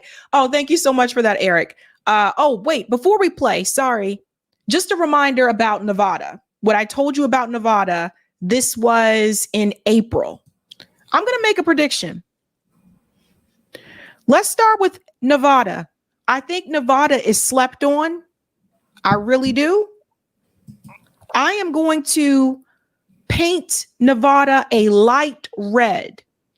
Nevada is one of those states that RFK Jr. is actually performing pretty well in the polls. I looked at this the other day. Also, Nevada is in a solid dark blue, right? It is a swing state. Nevada can go either way. And I'm also making Nevada a light red state because of the immigration issue. I think without all the concerns that people have about the border that they're talking about, I think that could be a deciding factor in reference to Nevada. So I'm making that a light red to go to the Republicans, to go to Donald Trump. So that was 1 month ago, and now you see that Donald Trump has gained significantly in Nevada. Now, let's play. You guys ready to play? Let's play a little bit. 270 to win. So we are going to try out different scenarios here, right? So again, 270 to win. And we are going to focus on those swing states because honestly, at the end of the day, that is what it takes to win here. Now, one scenario that I've already mapped out, I do want to show you. I did this one earlier, so it actually saved it. That's really cool. All right. 272 for Republicans, 266 for Democrats, right? And this is this scenario when we're looking at the swing states. I said, let's pretend Nevada does go back to Joe Biden. So let's give him that back for right now. And let's say Arizona is going to remain like it's going to be a light red. It's not going to be blue this time around. I highly really think that because of the complaints from people in the border states, particularly, probably except for New Mexico, particularly, I think that Arizona is going to be red again, right? I said that last time. I still stand by that. Let's give him back Nevada. Arizona is going to be light red. Let's swing on over here to Georgia. Georgia is going to go back red, which I said before. North Carolina, we're going to keep that light red. Oh, wait, I didn't change that one. Sorry. Pennsylvania, we're going to give to Joe Biden, light blue. We're going to give Michigan to Joe Biden, light blue. And we're going to give Wisconsin to Donald Trump. And then you have those congressional districts in Nebraska and Maine as well. Now, notice what I did here. I gave Joe Biden back Michigan and I gave him Nevada. This is to show you that without Michigan, it seems like he can't win. And look, I'll show you why. So that gives the Democratic Party 266 electoral votes, and that gives Donald Trump 272 electoral votes. Remember, it's 270 to win. This is why I said I think he needs Michigan. Now, let's go back to what we had before. Let's give Nevada to Trump since he's winning there right now. We're going to keep Arizona red because he's winning there as well. Georgia, we're going to keep red. We're going to give, let's say Pennsylvania. Oh, he's winning Pennsylvania. He's winning Pennsylvania by 1 point. So we're going to make that a light red. Biden is winning Michigan by 1 point. So we'll leave that there. And Trump is winning Wisconsin by 1 point. That gives the Republicans 297 and that gives the Democrats 241. Now, that is where it stands right now, today, based on that poll. That is really bad for the incumbent, right? Really bad.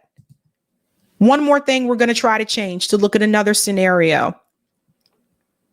Let's pretend that Joe Biden wins Pennsylvania. We'll make it a light blue.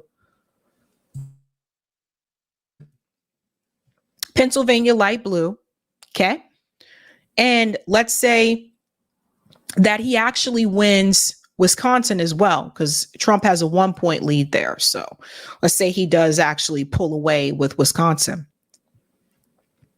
In this scenario, and he gets Michigan, that gives him 270, and that gives the Republican 268.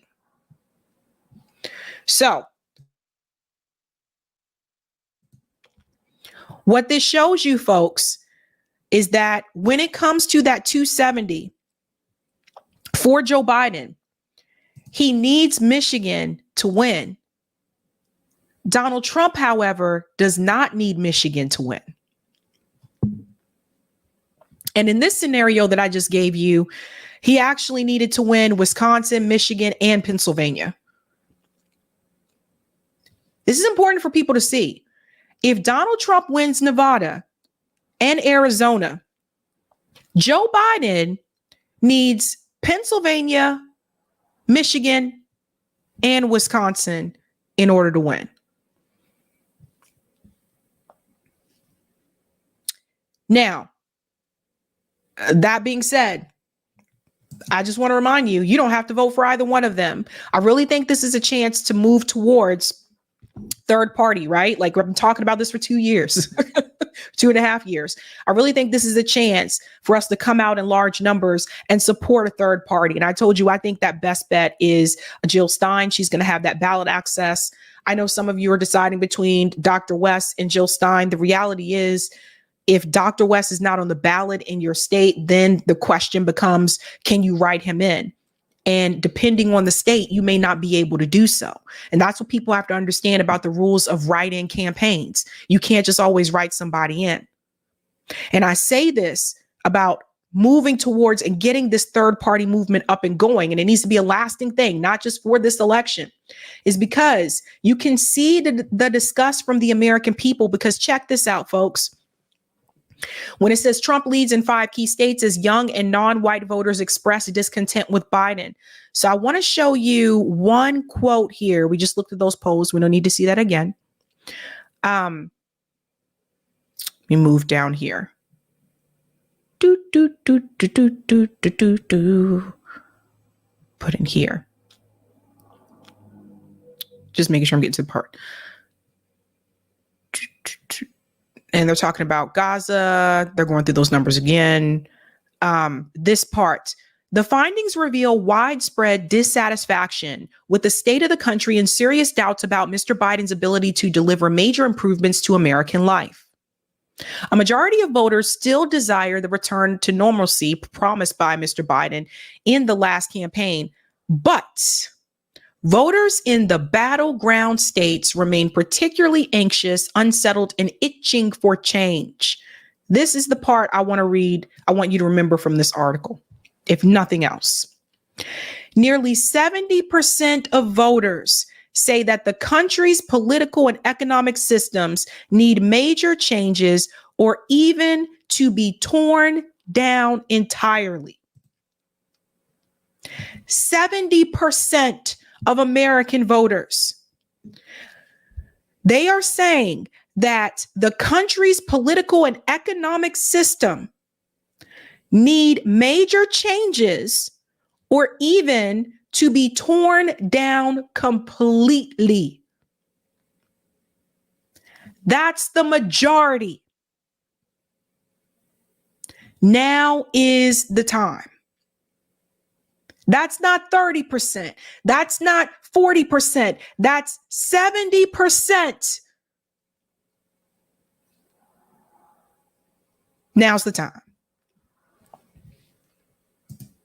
Let's go to some of the comments here. All right, Jason, thank you. It's not right at all. She knows what she is doing. Thank you, Cool Blue. Notice that NC in Trump's 2020 column is no longer mentioned among these swing states. I think all I missed up there. I think all those 6 others flipped to Trump. Decisive result. Cool Blue, were you going to call in tonight? Because I know you're like really into this, the statistics and stuff. Thank you for that. Danny, Charlize Theron works for the Hill. Now, you know what? You guys got jokes tonight. Lauren says Renee Zellweger. Thank you, Troy. Right now, the U.S. is like the kid in middle school walking around with a fake Gucci belt, making 4 easy payments on it. Ooh, that's a good analogy, Troy. I think my comrade JB would be really happy and proud of you for that analogy. And thank you for this, Cool Blue. It is not too early. Told you guys. Biden struggles for 40% job approval. April 26, 2024, Gallup reports 38.7%. He has to gain a minimum plus 10% from now through October. I mean, it's going to be here before you guys know it, right? Thank you for this as well. Bills don't care about shit. Thanks, Sabs. Yeah, it's true. Janine says PA is hella red. Interesting, Janine. Thank you for this as well, Cool Blue. CNN swing states average +5 for Trump. Michigan will not hold for Dems. If he carries 31 states up to 25 in 2020, Trump may win U.S. popular vote by +3. That would be really embarrassing for the Democratic Party if he won the popular vote, right? Because Joe Biden won the popular vote and he won the Electoral College vote. And thank you for this, Jason. Dr. West will always be a Democrat at heart. SMH. Thank you for that. All right. Let's get into this debate between Piers Morgan and Rania Khalek, where she pretty much destroyed Piers, I would say. She held her own. She held her own because I think the constant interrupting really would have gotten to me. If you haven't had a chance to do so, go ahead and smash that like button, guys. And if you're new, don't forget to like, sub, and share. And let's get into this debate here with Rania and Piers. I actually broke this up into segments, so there's different parts I want to touch on in this interview. So let's start with the first clip here. Everybody on Team Rania say, go Rania! Well, Piers, you're right about that. I mean, this is 7 months of genocide we've been witnessing that continues to unfold. And what's happening right now is Israel has destroyed most of Gaza. They forced 1.3 million people into Rafah, where they told them to shelter. It's supposed to be a safe zone, but they've been bombing it and killing people there anyway. And if we look at what else they've done to the rest of Gaza, they've completely blown up entire apartment blocks. They've dismantled every single hospital in Gaza, including at 2 of them, El Shifa and Al Nasser Hospital, where they summarily executed hundreds of people, including doctors and patients, and threw them into mass graves. They've destroyed every university in Gaza. 600,000 of the 1.3 million Palestinians sheltering in Rafah right now are children, who, by the way, every single day are dealing with starvation because Israel has put them under a complete siege. It's completely outrageous that 7 months into this, we are still even having a debate about whether this is okay to be doing. This is a genocide being carried out against the defenseless population. And if Israel's allowed to continue into Rafah, we're going to see a bigger bloodbath than we already have. Well, we're certainly going to. She's right. So again, this is Rania basically explaining how Israel has pretty much destroyed all the culture, like the source of information, the journalists, the schools, the hospitals. They've destroyed all of it. And that's on purpose, right? See a lot more bloodshed. There's no question of that. On the question of genocide, what Israel say and what their supporters say, and what I'm sure Emily would say, is if Israel was genuinely perpetrating genocide, it has the tools to kill every single person in Gaza, and it hasn't done that, has no intention of doing that. However, if you want to talk about genocidal intent, Hamas has made it crystal clear that they do want the elimination of Israel. And in fact, after October the 7th, the official spokesman came out and said, we want to do it again and again and again. So there is clear genocidal intent from Hamas, isn't there? So Piers Morgan is doing this on purpose. He's referring to the old charter, not the new charter. And he's been corrected about this multiple times, but he's continuing to, spread these lies. That's on purpose. I'm going to tell you why Piers Morgan has the position that he has and why he's saying the things that he's saying. Hamas, last time I checked, they're not starving Israeli people. It is the Israeli government that is starving the Palestinian people right now. I've shown you earlier the videos of them destroying the humanitarian aid that's brought in for the Palestinian people. And they're pretending or Piers Morgan is pretending like Hamas is in power. They are not in power. The Israeli government is in power. So I think it is always important to bring it back to who is in power. Well, Piers, I have a list here of all of the genocidal statements by high-level Israeli officials that the South Africans did a very good job of presenting a case about at the ICJ. Yeah, but they didn't actually conclude. But hang on, they didn't actually conclude it was genocide yet. So my question. So you see what Piers Morgan is doing? Anytime you try to explain what Israel has done, notice how he interrupts her when she was going to mention the genocidal statements that the Israeli government has made. Right. So I think you guys know that it's obvious what Piers Morgan is doing here. It's obvious that he has been approved by the elites. He has been approved by the establishment. And there's a reason for that because of the type of positions that he does take. He would not be a part of Talk TV if he were not. We'll get into that after this segment. It's not actually about that. It's whether you believe that Hamas has genocidal intent, which they began on October the 7th in that horrendous manner, and which they have repeatedly said they wish to continue. Do you accept that is genocidal intent? I just don't accept the premise. Israel is a settler colony that is committed to stealing as much land as possible with as few Palestinians on it as possible. Israeli leaders have always said that. Again, I don't want to push on it. Carrying out right now. Well, I'm not going to ask you again. I just wonder. See, again, he doesn't want you to talk about what Israel has done. And then you have Harley Quinn over here. Yeah, she's back. Harley Quinn in the white jacket, she's back. She's just over there just sitting up smiling because she knows that Piers Morgan, right, that he's working for her side. You have mentioned, hang on.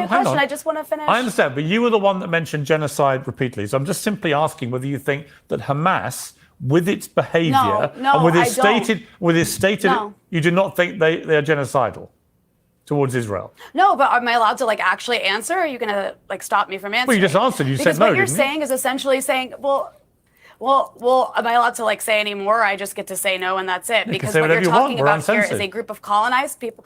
Well, these are a group of colonized people who are fighting against a settler colonial entity that seeks to eliminate them. I'm not going to sit here and call Hamas genocidal, just like I wouldn't call a slave revolt in the U.S. against plantation owners genocidal, just like I wouldn't call Algerians fighting the French colonizers. Rania, you did something there. You said the slave revolt, phrase, and they don't like it when you mention that because then they feel as though, they're comparing the Palestinian people to slaves. They don't like that because then it obviously implicates the Israeli government. But it's true. And I said this before, all those people that are on the side of Israel, that are against oppressed people, trying to basically get out of their oppression and their occupation, where would all those people have been during slavery? Where would they have been during Jim Crow laws? I think that we know where Piers Morgan, what side he would have been on. While he may be able to sit there and say, well, it's sad what's happening to those people, but, which side do you think that he would have been on? He would not have been on the right side of history, just like he's not on the right side of history right now. I hear you. Before I go to Alika, though, just one final question for you. Ironic. Okay, but so would you, this is a question I've asked many people for many months, would you then condemn what Hamas did on October the 7th or not? I don't condemn Palestinian armed resistance groups, just like I wouldn't condemn slaves shooting at their plantation masters. Apparently, Wow. Okay. a lot of you would. You see what happens here? That was awesome of Rania to make the connection. That was awesome of her to say that on Piers Morgan's show so that people can obviously just see like, whoa, the comparison. Again, who is in control? Who has the power? The people are occupied. They can't move freely. They can't just leave the gates if they want to. I wouldn't condemn Nat Turner's rebellion. I wouldn't condemn Geronimo. I wouldn't condemn the Irish fighting the British. I have to tell you, Rania, that is why I ask everyone that question. Because sometimes people just say... But here's, it's a distraction. No, hang on. It's a distraction. Hang on. And people like you just brazenly say, no, I don't condemn a mass terrorist attack and the slaughter of 1,200 people. Fine. No, I don't condemn You've made your position clear. People. It's fine, I get it. So do you see what he just did? He asked her if she condemned Hamas, and then she said no, because basically occupied people have the right to resist, right? And that's under international law.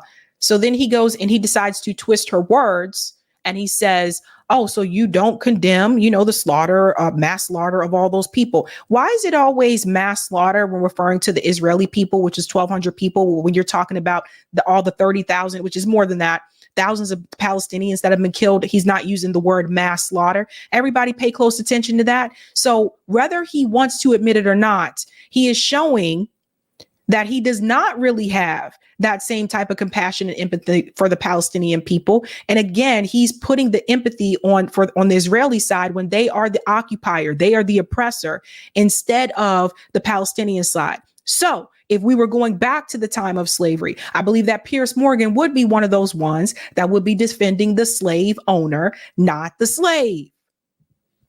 And you can tell Piers I said that. Fighting their occupiers but that's and why colonizers. No, you're changing the wording and you're hang on, everybody. Condemn raping innocent Hang on, Emily. I can do this. How is that resistance? I'm simply saying, Rania, when I get told I should stop asking that question, that is why I ask it. Because the answers can be very eliminating. Let me bring in Alika Lebon. Let me bring in Alika. It's been very patiently. Let me bring in Alika. It's been waiting patiently. Alika, look, I. Okay, so now I want to go to another part here. I believe this is where Harley Quinn chimes in. So let's get to this segment here. But Rania, on this question of the hostages, why doesn't Hamas just release the hostages? I mean, a lot of this could probably be avoided if they just release them. And there is a growing feeling that one of the reasons is that many of these hostages may be dead. Well, I'll answer that in just a moment. I just want to point out that I'm not at all surprised by anything Emily said, because she herself is a settler. So, of course, she feels entitled to pontificate about a region that I actually am indigenous to. But to get back to the issue of the hostages. One of the things you guys missed that Emily said is she said that basically, I guess, Rania was a settler or something. I forget, something like Rania being a settler because Rania is Lebanese, but Rania is indigenous, right? To that. So the point that Rania was trying to make in reference to Emily is that we know you're not indigenous to that land, right? So there's a reason why they're not allowing these DNA tests. We talked about this before, why they can't have DNA tests in Israel, because we know a lot of you are probably not indigenous to that land. Let's go on.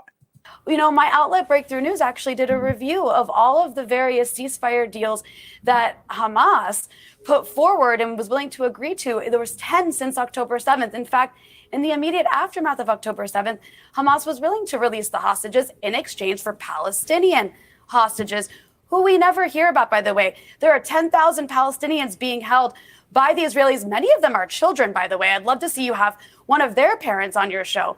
But all that said, Israel is the one that has refused any of these deals. You mean the children in fact, who the are only recruited by hostages who Hamas? have been killed.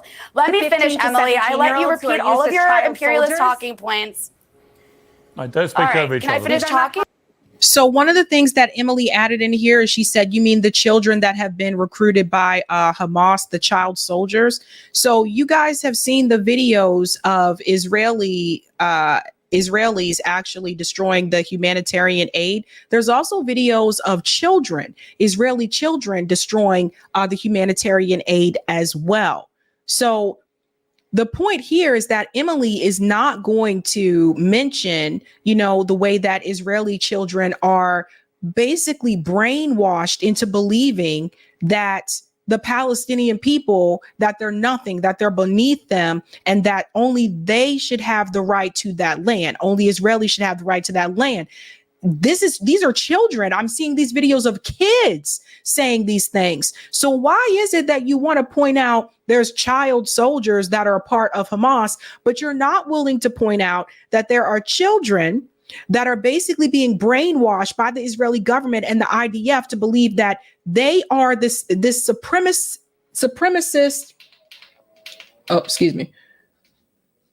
that they should follow this supremacist ideology and that the land should only belong to them. Harley Quinn isn't going to tell you that. No, let Rania finish. Emily, let Rania finish. Because you don't see Palestinians as human, so of course you can't see any of them as innocent or hostages. Absolutely false. But I actually do see them as human. So let me finish what I'm saying here about the hostages. Just not Jews. You just Israel don't see Jews as human, right? About Israel is who you need to talk about or talk to about why they have not agreed to any of these deals, because they prefer to carry out and continue their genocide in Gaza to steal more land and get revenge, because it is a society that is consumed by hate at the moment.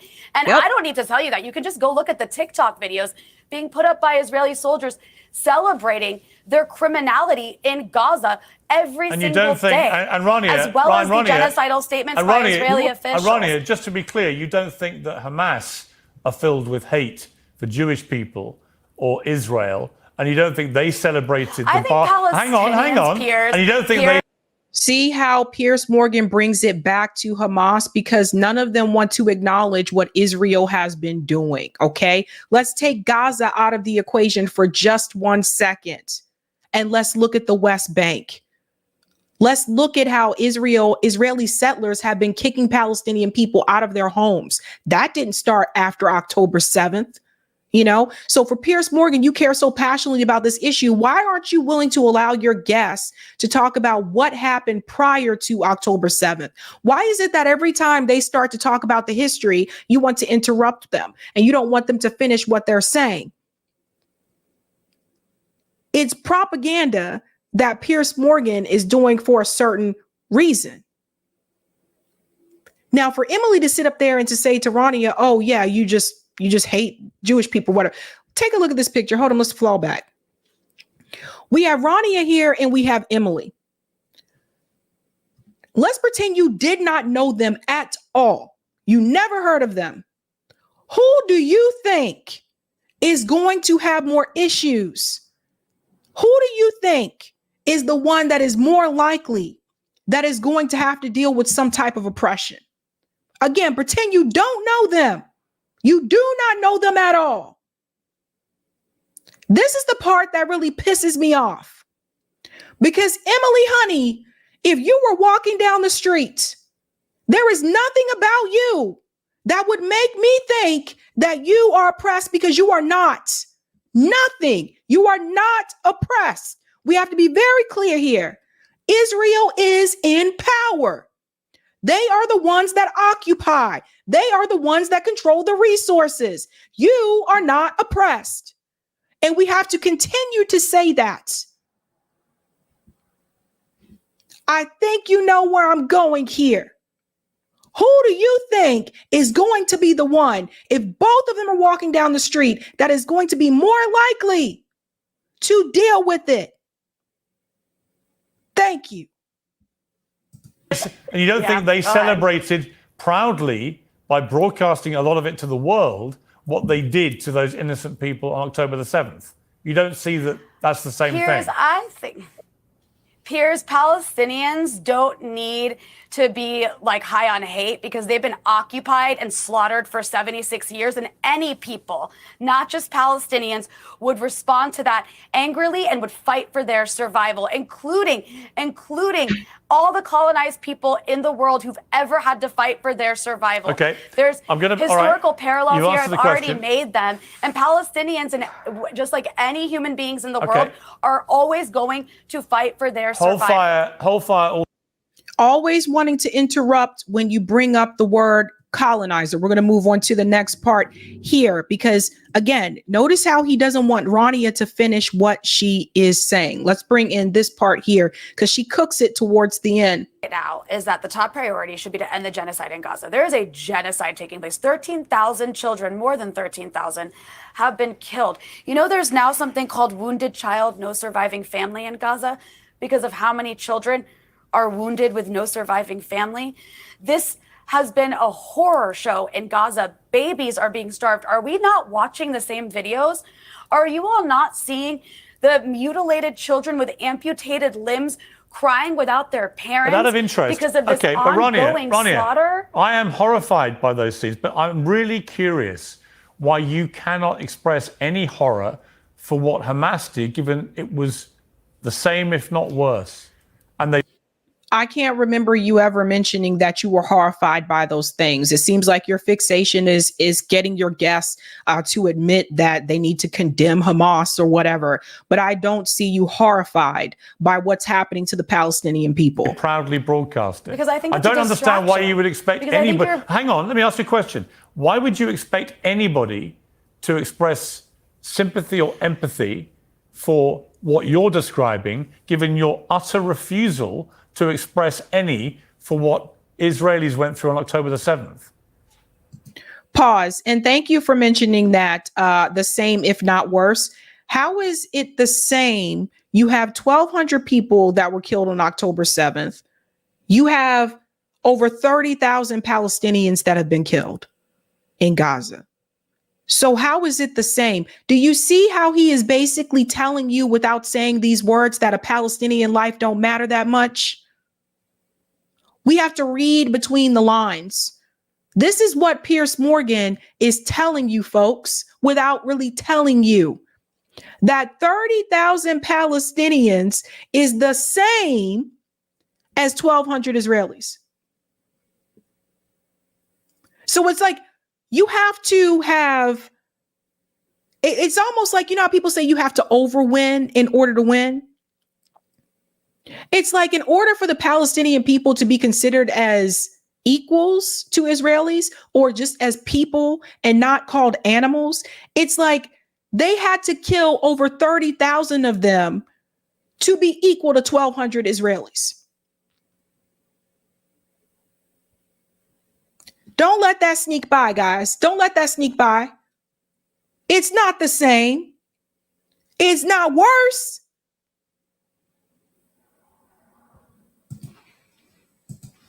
Explain. You guys are using October 7th to justify a genocide. What are Palestinians I'm justifying? not using it to justify anything. I'm simply, 34,000 people have been slaughtered. I'm not You're sitting here justifying saying anything. me condemning. Hold on, Piers, you're saying you want me to condemn. You want me to condemn Hamas in order for you all to feel empathy for over 13,000 No, that's not what I Palestinian said. children who have been slaughtered? That's not what I said. It's essentially what I'm hearing here. No, you're not. You're You're not not going listening. to get Well, me then to play listen this game. harder. I'm not going to sit here. Listen more carefully. I'm not going to sit here and condemn colonized people. I'm just not. It's Right. not going to happen. You can sit here and try to twist your words But you want- to weaponize your But condemnation. you keep slogan. talking I'm about not Israel. gonna do it. Okay, but you keep talking about Israel killing babies and children and so on, and that is indisputably happening. And yet you are completely incapable of condemning Hamas for doing the same thing. How many babies were actually killed on October 7th? You talking about the whole beheaded baby story, which has been debunked multiple times by mainstream media, including mainstream media had to come back and debunk their own stories? And yet Piers Morgan and Emily, Harley Quinn woman, they are still continuing this narrative. They're still repeating the lie. At that point, you know that they're propaganda. Why would you continue to repeat that lie when mainstream media, when they had to come back and debunk their own stories because there was no evidence of that? Thank you, Lance. One. So one Israeli baby is the same to compared to over 10,000 kids? in Gaza? That's how little they value Palestinian life. Hamas carried out a military operation on October 7th. It was an act of Israel terror. killed a lot of its own It was a people, which terrorist you all attack. never talk about. Is it what Israel's doing in Gaza terrorism? Would It's you a call that response terrorism? to it's a response to an act of terrorism. There are It's a legit. There are So what no. was Hang that? on. There are many serious legitimate Okay. concerns about the scale of that response. I agree, and they will be held to account by international courts about whether they've committed war crimes. Oh, will they? But my issue is you don't give a damn what Hamas did to those innocent Israelis on October the 7th, do you? The Israelis are innocent, the Palestinians are not. Everyone catch that? The Israelis are innocent, the Palestinians are not. Notice how they continue to refer to the Palestinians as Hamas or human shields, but they don't refer to them as innocent.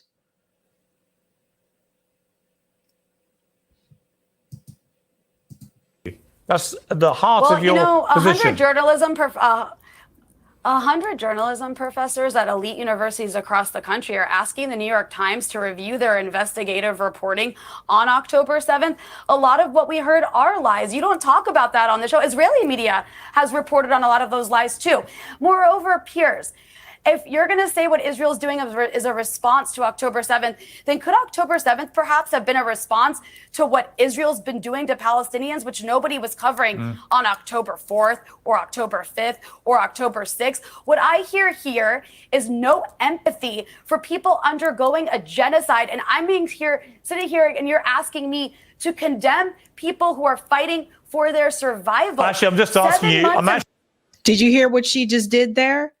She said, was October 7th, was that a response to what they have been doing? This is very important. I'm actually asking you to condemn an act of grotesque terrorism, and you're incapable of doing it. I want to hear Emily and you and everybody on this panel and you're incapable of showing a shred of empathy for anyone killed on the other side. That's my point. You're incapable of showing a shred of empathy for Palestinians. I've let you speak. Let me bring Elika Lebon back in. Elika, you tweeted on... Well, we don't really want to hear what Elika has to say. Sorry, but her story is not as interesting. And I think she sums it up really well right here. I think this is a good way to end this segment. Because you're trying to both sides it. Well, you talked earlier that the whole thing... Except there's some rich people in Hamas? Hang on. You talked earlier that October the 7th was entirely justified because it's oppressed people. And as I didn't say that. You are putting words in my mouth. That is uncalled for. If you don't condemn... I'm trying to bring attention to a genocide. Okay. You know what? If the Holocaust were happening right now, rather than telling me what we've all just heard you say, right? Let's just go through that then. So you don't think it was justified, October the 7th? I am saying I refuse to play your condemnation Was it just? game, and I condemn I the didn't country ask you that that. my tax dollars I just go asked to. you. Piers, Israel. Hang on, you just said. I refuse to condemn you just Hamas. said I I'm put not going words to in keep your having mouth. this conversation with you. You just said I put words in your mouth. You did put words in my mouth. Okay, so that's why I'm giving you the chance to set the record straight. Do you believe what happened on October the 7th was justified? Yes or no? I believe it. I believe what happened on October 7th was a reaction to Israeli terrorism. Was it justified? That's what I believe. I'm not going to sit here and play a game about whether it was justified or not. That is not my place to talk about. That's right. That's right. So she says she is not going to play his game. This is what he does. He's trying to bait people into saying these things. She's not going to play that game because that is not what the issue is here right now. The issue is the genocide that is happening in Gaza right now. Regardless of what happened on October 7th, that does not give Israel the excuse to do what they have done in Gaza now. Be very clear about this. 1,200 people doesn't equal over 35,000 people, folks. There is no call for it. Israel's response has been insane.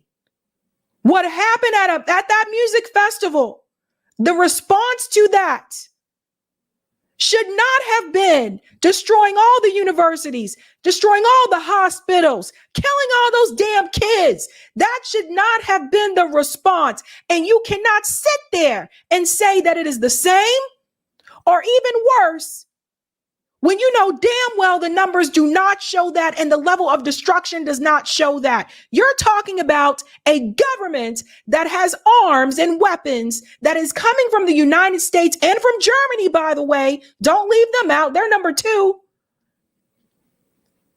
They have superior weapons fighting against Hamas. Hamas is not a military. Gaza does not have a military. You cannot say that these responses have been equal. They have not been equal. They have not been the same. And anyone who sits here and spews that garbage, particularly on media, is a propagandist. And that is what Piers Morgan is. I am here. Do you believe it was what is justified? a game you're playing? It's a distraction. Was it justified? You are trying to distract from Why an don't you just answer the ongoing question? genocide. You are trying to Answer the distract from question. an ongoing because I'm not playing that game. It's not a not game. my place to tell oppressed people what they. It's not my place to So justify you now say or they are unjustify oppressed something. people. Okay. Rania, I don't understand. Okay, now hang on, Emily. Emily, don't interrupt, Palestinian please. people. Why Emily, would you side with them? let me finish. So, okay, so they're oppressed You people. are justifying a genocide. Sorry, there is a Rania, genocide of Palestinians you just happening in Gaza Rania, right now. You just That said, is what I am here to talk about. You just said they were oppressed people, which is what I said at the start. So do you believe that Hamas leaders are billionaires or not? So now all of a sudden Piers Morgan has a problem with billionaires? Are we really supposed to believe this? Now all of a sudden you have a problem with the establishment? You have a problem with oligarchs, Piers? There's some Hamas leaders who have money. I don't know what that has to do with the genocide in Gaza. Are they billionaires? I don't know why you're like. Why is this the conversation? It's where do they crazy to me. live? There are like children being bombed Where right do now they by live? Israel. Where do they with live? Bombs supplied by my government. Where do the Hamas billionaires live? The guys that run Here's Hamas. where, like, I don't even understand. I really have no idea where you're going. You with don't this. care, I actually do you? don't know if there's a Hamas billionaire. I don't know if there's a Hamas billionaire, Piers. I just know that what you're doing right now is trying to distract from a genocide that Israel actually, is all carrying I'm doing, out. all I'm doing actually, yes. Yeah, all I'm actually doing is asking you very simple questions, and your failure to answer them is very illuminating. My failure to answer if there's rich members of Hamas, what does that have to do with the genocide taking place in Gaza, Piers? Oh, are there I would billionaire say, Israelis? I would say it's that got doesn't change the everything fact to that do. Israel's carrying. Actually, it's got everything to do with a lot of it. Actually, is that you have a bunch of rich billionaire terrorists leading Hamas, and they're not actually the oppressed people you're trying to paint them as. They are rich terrorists leading a terror group, and they don't even live in Gaza. They don't care about the lives of people in Gaza. I know that, Piers, I know that I stand on the right side of history by opposing a genocide, and you are an accomplice to it by sitting here and propagandizing. Whatever, you for can a use any you can use all that bullshit. You can bullshit that stuff as much as you like, but notice he's throwing the BS bombs and stuff like that. So again, I want to just add something here. If they're all billionaires, why don't they have better weapons? Surely they can afford better weapons, right? I think Rania did a really good job. It's obvious what Piers Morgan is about, and Loki actually called this out. I want to bring this up. He called this out in October. Loki said Piers Morgan presents a strongly pro-Israel slant on Rupert Murdoch's Talk TV. Murdoch has funded the Jerusalem Foundation, which builds inside illegal Israeli settlements. Everybody, highlight this. See this? Murdoch was also a board member of Genie Energy, which has deals in the Israeli-occupied Golan Heights. Always follow the money, and you'll understand why some of the media personalities have the talking points that they have.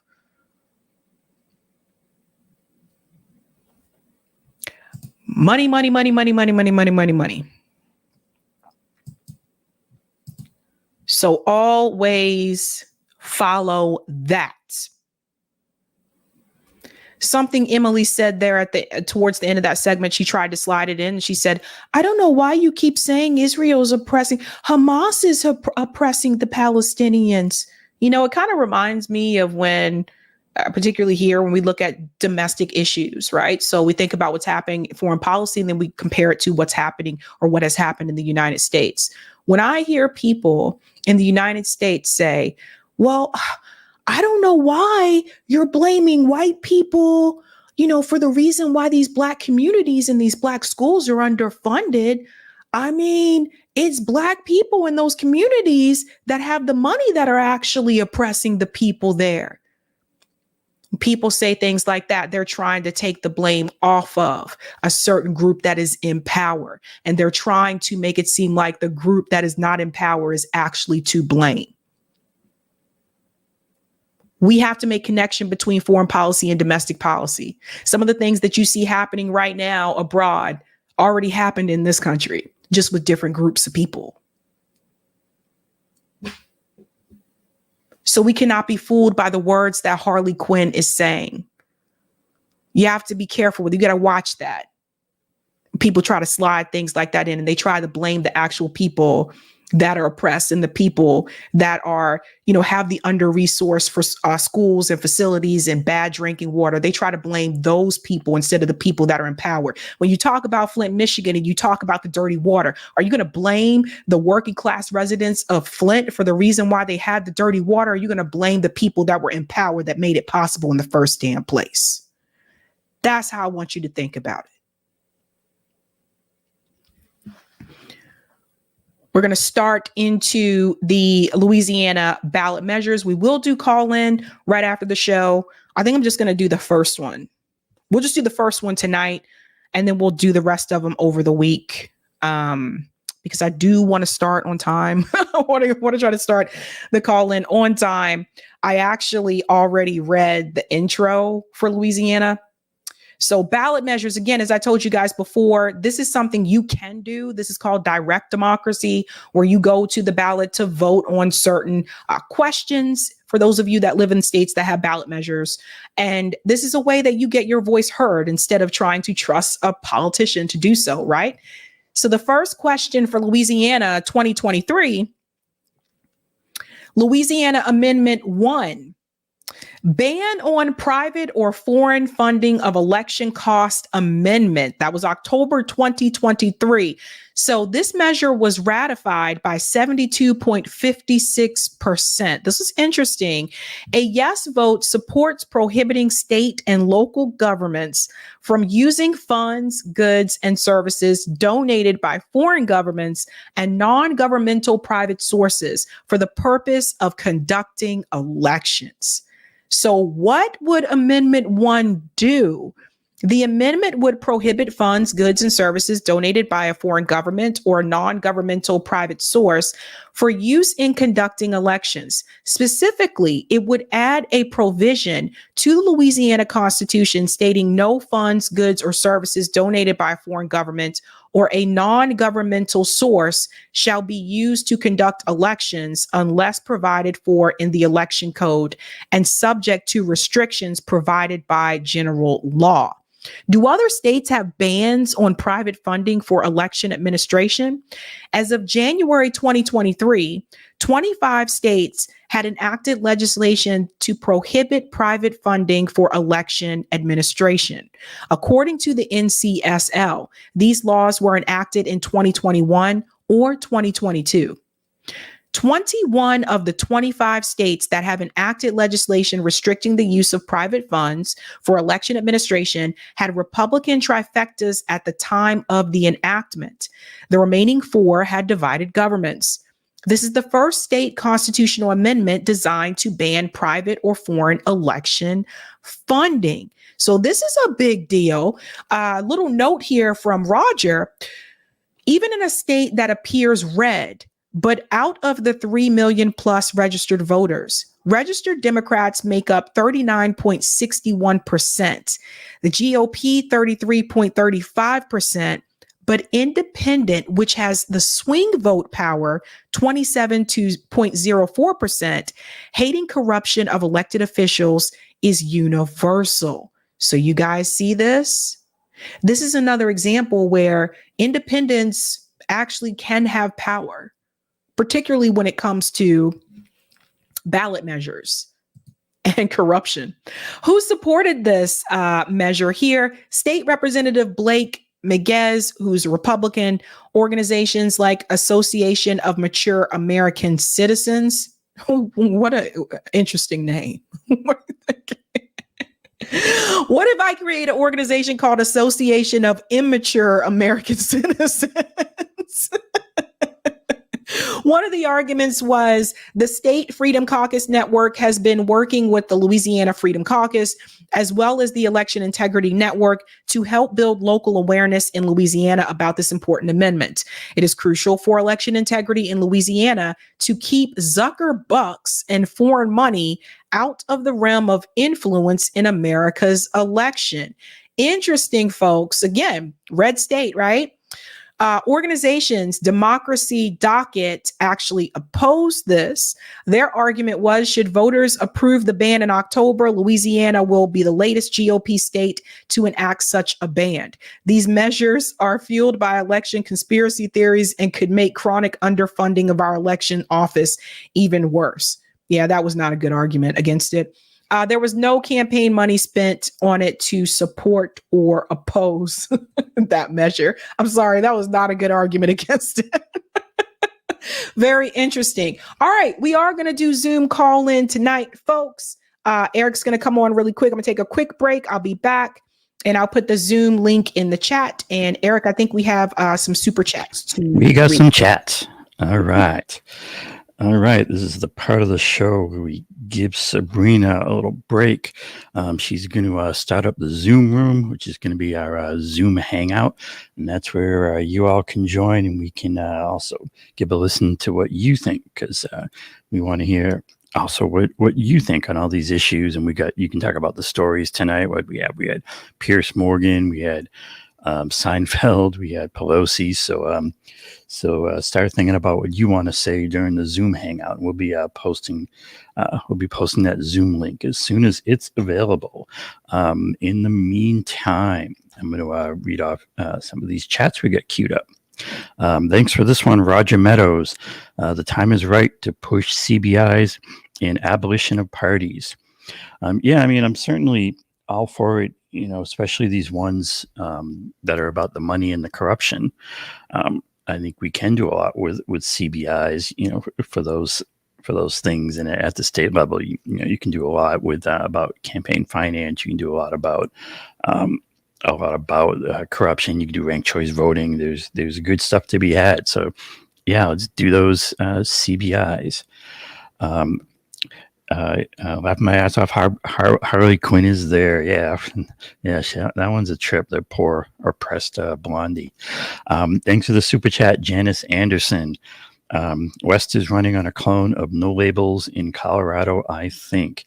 Yeah, it's about working on getting that old ballot access. We'll see how that all plays out. Thanks for the super chat. Philip Blair saying the blonde person looks like Momo doll from Japan. Thanks for that. And thanks for this super sticker, Unemployed Scholar. Appreciate that. And thanks for this comment, Janine. I need a black person or a person of color to ask Piers if he doesn't agree with them being free. Yeah, I mean, Piers, you know, he would twist it some way or other that benefits the people who pay him. That's what he's really about. And thanks also for the super chat, Philip. Evil, my instinctive life, y'all equals Emily.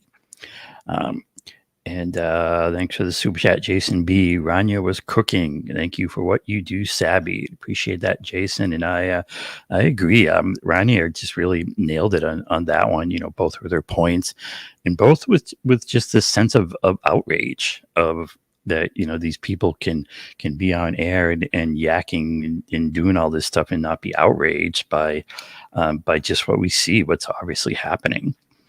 Thanks for this one as well, Philip. Emily equals Momo doll. And thank you for this one. Does Piers condemn what Israel did in Gaza on October the 7th, 2018? And yeah, I mean, that's the thing, that there's real history there. And if you were, you know, these, if people are having arguments about this and, you know, and they're throwing at you, you know, do you condemn Hamas? You could say, well, I'll condemn what Israel does is easily 1,000 times worse than anything Hamas does. So when you condemn Israel 1,000 times, I might condemn Hamas once. You know, that might be a good answer.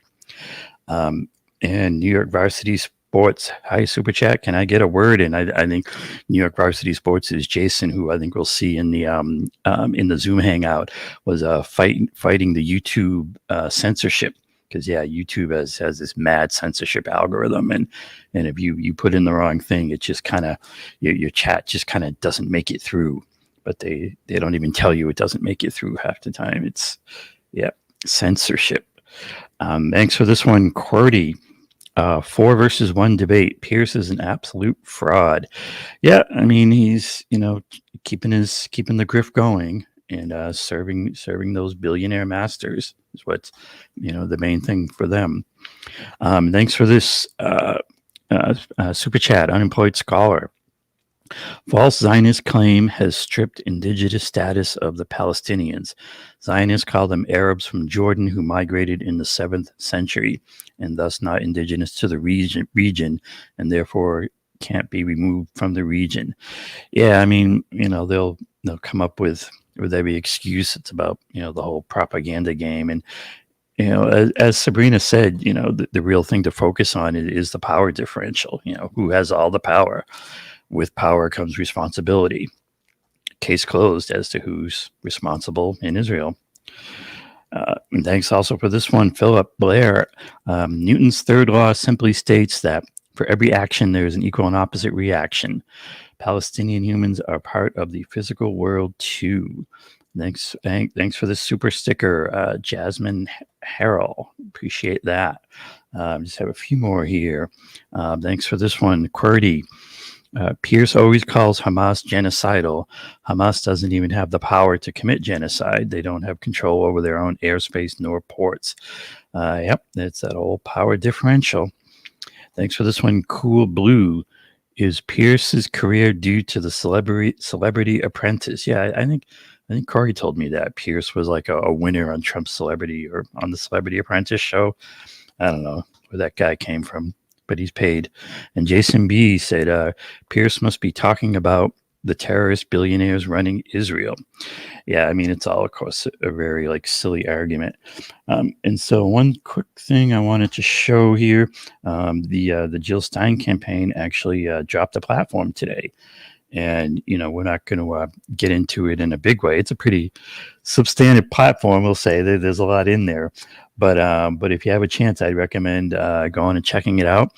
See if the issues that you care about are in there.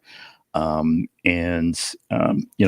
think it's a really good platform. I mean, the way I kind of framed it on Twitter is I said the idea of having a serious presidential candidate with a platform like this would have been like a dream come true a few years ago. So, I think it's quite something. And I also wanted to highlight this.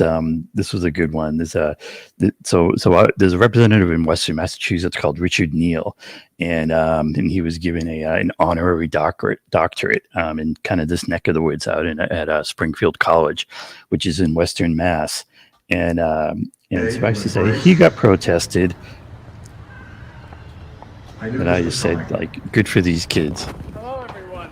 Here they come. We are very glad that you are all here at the embarking of a beautiful future. And so these are, I think their main issue is climate protests, but any way they get there. I mean, and it's funny because they give them an honorary certificate. Here it comes. Get it right side up, kids. There we go. They confer on Richard Neal the Burning Our Future certificate. And to me, this was just the thing that just cracked me up, was the face on old Richie Neal here. It was just, I just couldn't stop laughing with this guy. And this guy is easily like the worst representative in Massachusetts. I mean, every lobbyist, every fossil fuel, everything, like this guy's their best friend, and he's been in there forever. And he got what's coming to him. Or in some small way. I mean, this didn't exactly do much to him, but great on those kids for doing that. And as I always say, MCDS, everything. money, corruption, demand, solutions. Always connect it to the money and the corruption. There was that the ballot measure that Roger was just pointing out was part of that was a corruption thing, and saying how you just get huge percentages of people who just say yes when anything that attacks the corruption and talks about it. But I say always apply MCDS to everything. It's always about money and the corruption. Call them out as what they are. What are they, Sabby? They're corrupt. Corrupt. There you go. And then the other thing too that I'm going to start working on people on too is having clear demands. Right? Have that clear list of demands to say what you want, and from them will come the solutions. All right. What's our solution tonight for Zoom? All right. Yeah. So that link is pinned to the top of the chat. I'm just going to go ahead and send it out via my newsletter too, just for people joining a little bit later. So let me do that. Yeah. Getting it posted in some of these other places too. Here on the we got to get it on Rumble and Rockfin, but I'll do that. Yeah. Oh, thanks so much for that, Eric. And we'll start it on here like we usually do, just to make sure people get in. I mean, we haven't had a problem with that so far, but I still just want to make sure that people can get in. All right, so we'll send that to everyone, and let's go ahead and start it on here. That's usually how I do this. So that link is pinned to the top of the chat, and the passcode, we put this here. Doobie 265. Oh. Yep. We'll have to work on a better way to do this. We'll get there. Yeah, we'll figure it out. 265325. Okay, when you join, I ask that you mute your mic. I had the setting on mute so everyone would automatically mute, but it just doesn't. Sometimes it does it and sometimes it does. So just go ahead and mute your mic. I see some people have already joined. So let me go ahead and send this to everyone now. We'll send out the newsletter to people. There we go. All right. Based. All right. Looks like people are getting in with no prob. All right. All right. Cool beans. See you in there. All right, guys. And then just go ahead and mute yourself. Everybody, mute yourself.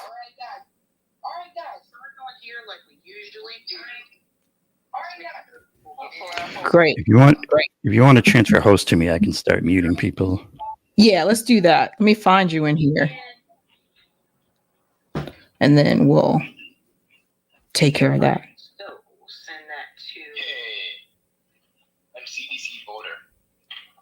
All right, Eric, I made you the host. And then guys, so you guys know how we do this, right? So if you want to speak, you have to click on reactions and raise your hand. Until then, just mute your mic, or otherwise Eric will mute you. Okay, that's it, guys, for us tonight. I am heading out. You know how we do this. Have a good night. Keep up the fight.